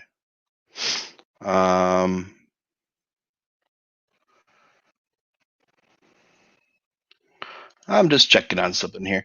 Chat amongst yourself in the chat. That's fine. It's not a big deal. Oh, there's some clothes I bought. I forgot about that. Oh, that book's arrived the 16th. It's supposed to arrive the 16th. It's not here. Well, the 16th to the 23rd. There's a book. June 18th to the 6th. It's going to go. All right. So, yeah, that's pretty good. This says it's in good condition. This thing right here. I paid $18 for it.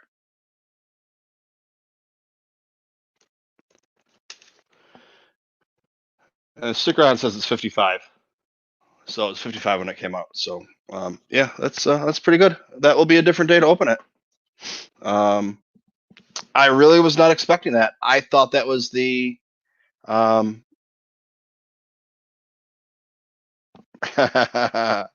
history of Star Wars. Is that even the name of the book? I don't know. I got that off of eBay though. I don't know when it was supposed to come or when it's supposed to come. I just when you're getting the stuff used, like I can go and check and see when it's supposed to be delivered. But when you order 20 used books and they give you dates of, the 13th to the 23rd, and then the 16th through the 23rd, it's like you don't really know what's coming in and what you're getting. And then you get 3 books on the same day, and you just know it's delivered, and that's all you know. It's kind of a guess. And I really thought that other one came today. The history of Star Wars. eBay, white box, black series. Who's looking stuff up like that? I guess that would be me. I don't think I have any of the white box though. Black series. Oh, here we go. The White box Mandalorian, $499.99. I wish I would have picked up a couple of them bad boys. When I was shopping. And you know why I didn't? Because I wasn't going to buy the whole set because I already had some of the other ones pre-ordered. Dumb me. I could have made a pretty penny. I could have paid for my celebration trip. No, make me sign in again. Damn technology trying to be safe. Let's see here.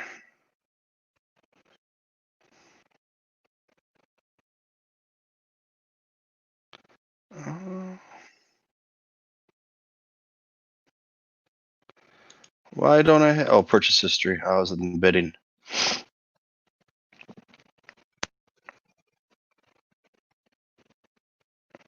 Oh, that book was delivered. It's back there somewhere.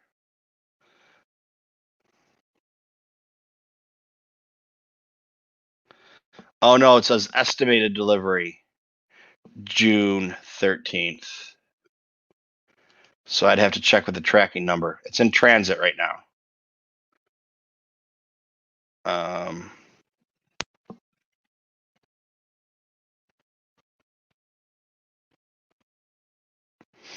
This is weird. June 8th, it went to Pennsylvania. June 10th, it was in Pennsylvania. June 13th, it was in California. So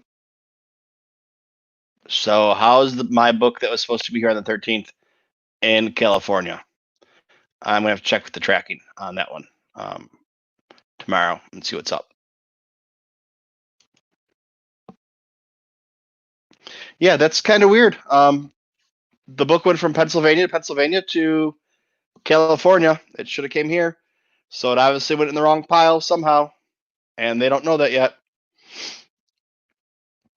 But the same thing happened with Amazon. I ordered some stuff from Amazon, and they're like, "Oh, it's there." I'm like, "No, it's not there."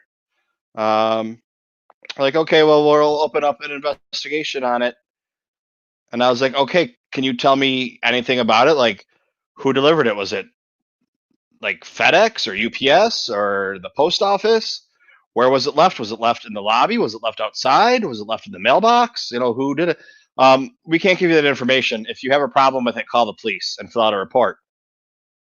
And this is all through chat, so I'm not actually talking to anybody because I would have probably been swearing at them. And I was like, okay, so I call the file police report. What do you want me to tell them? My object didn't arrive. I don't know when it was supposed to arrive, where it was placed, who delivered it. I just don't have it. Put that in your report. They're like, yep. Those pieces of shit. But you opened your the lithograph set. I mean, they are reproductions; they're not real lithographs. Because you know that would be a lot of money.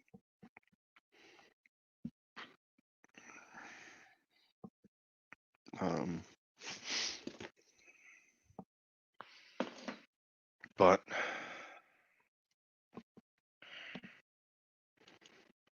I have to I actually have to send somebody some money for something. And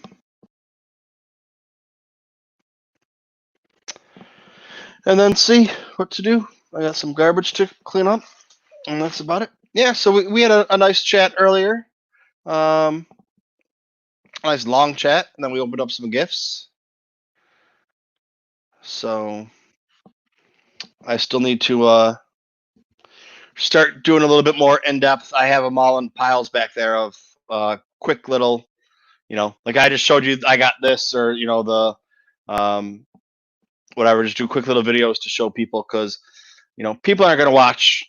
I mean, Albert and I talked for 2.5 hours or whatever it was, a little over 2 hours, something like that. So somebody might watch that if they want to. But if they want to see some of the stuff I opened up, they're not gonna watch 2.5 hours of me and Albert talking if they just want to see the goods. So I'm gonna do just a quick little, hey, here's what I got. Look at these, and put those up there. And I think I said this last week when I was talking with Josh. I was like, this is what I'm gonna do, and I can pop out 10 of them in an hour or two. And then all I gotta do is edit them, put them up. I haven't done one yet.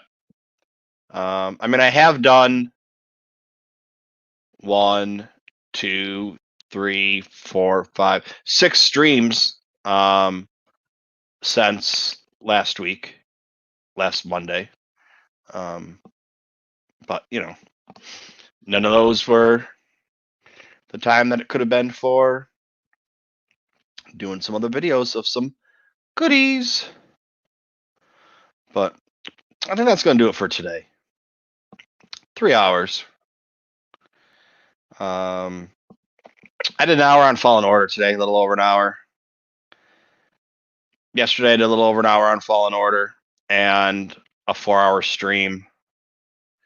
The night before, I did, I think, a 3 or 4-hour stream. I think I played Fallen Order sometime in there too. I was on a couple streams this week too for other people. Man, you know what?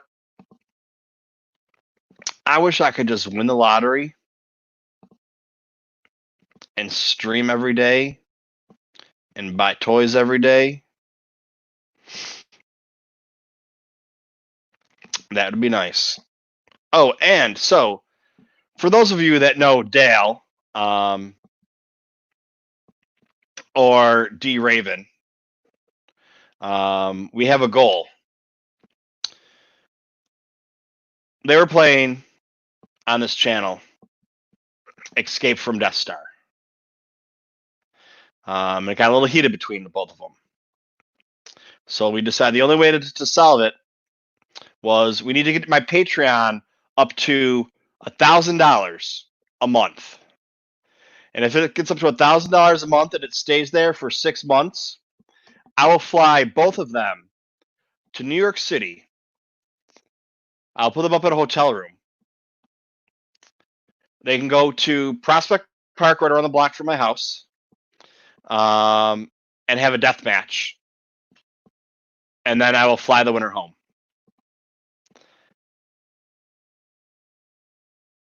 I think it sounds good. Yeah. Win that lottery, dude. I gotta play the lottery first. Talking to you people is like win the lottery. Win the lottery in my heart. Just not to pay my bills and stuff. And but yeah, I said it earlier. With Celebration being canceled, I have that money now. So the smart thing to do would just put it in the bank, save it, or whatever. I think I'm going to use some of that money, and I'm going to go to. I told my girlfriend this is the first thing when I found out it was canceled. The first message I said is, "Celebration's canceled. Europe next year." Not like it's going to be in Europe. Like her and I are going to go to Ireland next year, Ireland and England, and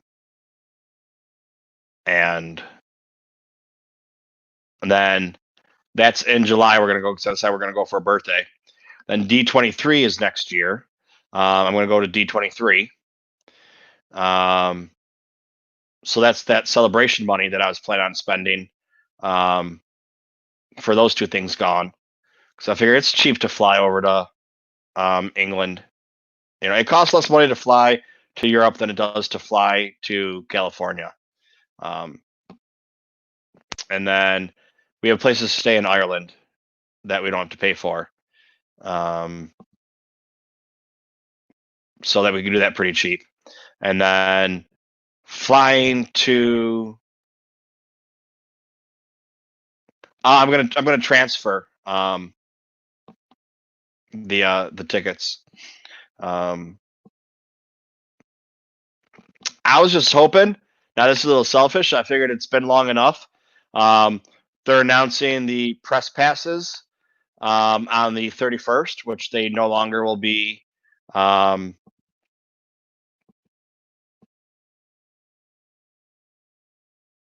Announcing who got the press passes or not. I would have to speculate. So I probably got one this year. Then I won't get one in 2 years from now. Because no one applied for press passes because they all thought it was going to be canceled. And now everybody's going to be going.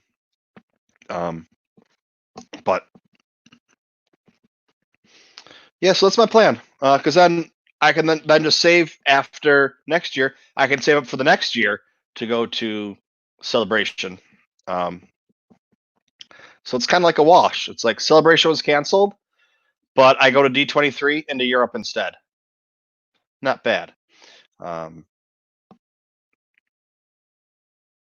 yeah, I think that's gonna do it for tonight.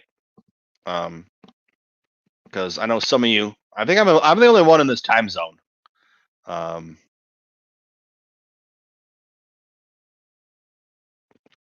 Well, I know. See, you got to let the network of one in there, brother. Let the network of one. It's when you got all these networks with a bunch of people, you say no to them because that's a lot of passes you got to give away. I mean, I'm not saying to you guys. I'm not saying to Beyond the Blast Doors network or to the Red 5 network because you know we're all adjacent to each other. We're all adjacent networks. You know, Orange 27 checking in. I'm not Red. I'm not Red 5, but we're friends. Orange 27, and you know, Josh and Andy come on here. and don't edit their own podcast, but they're doing my show. I mean, that's friendship right there.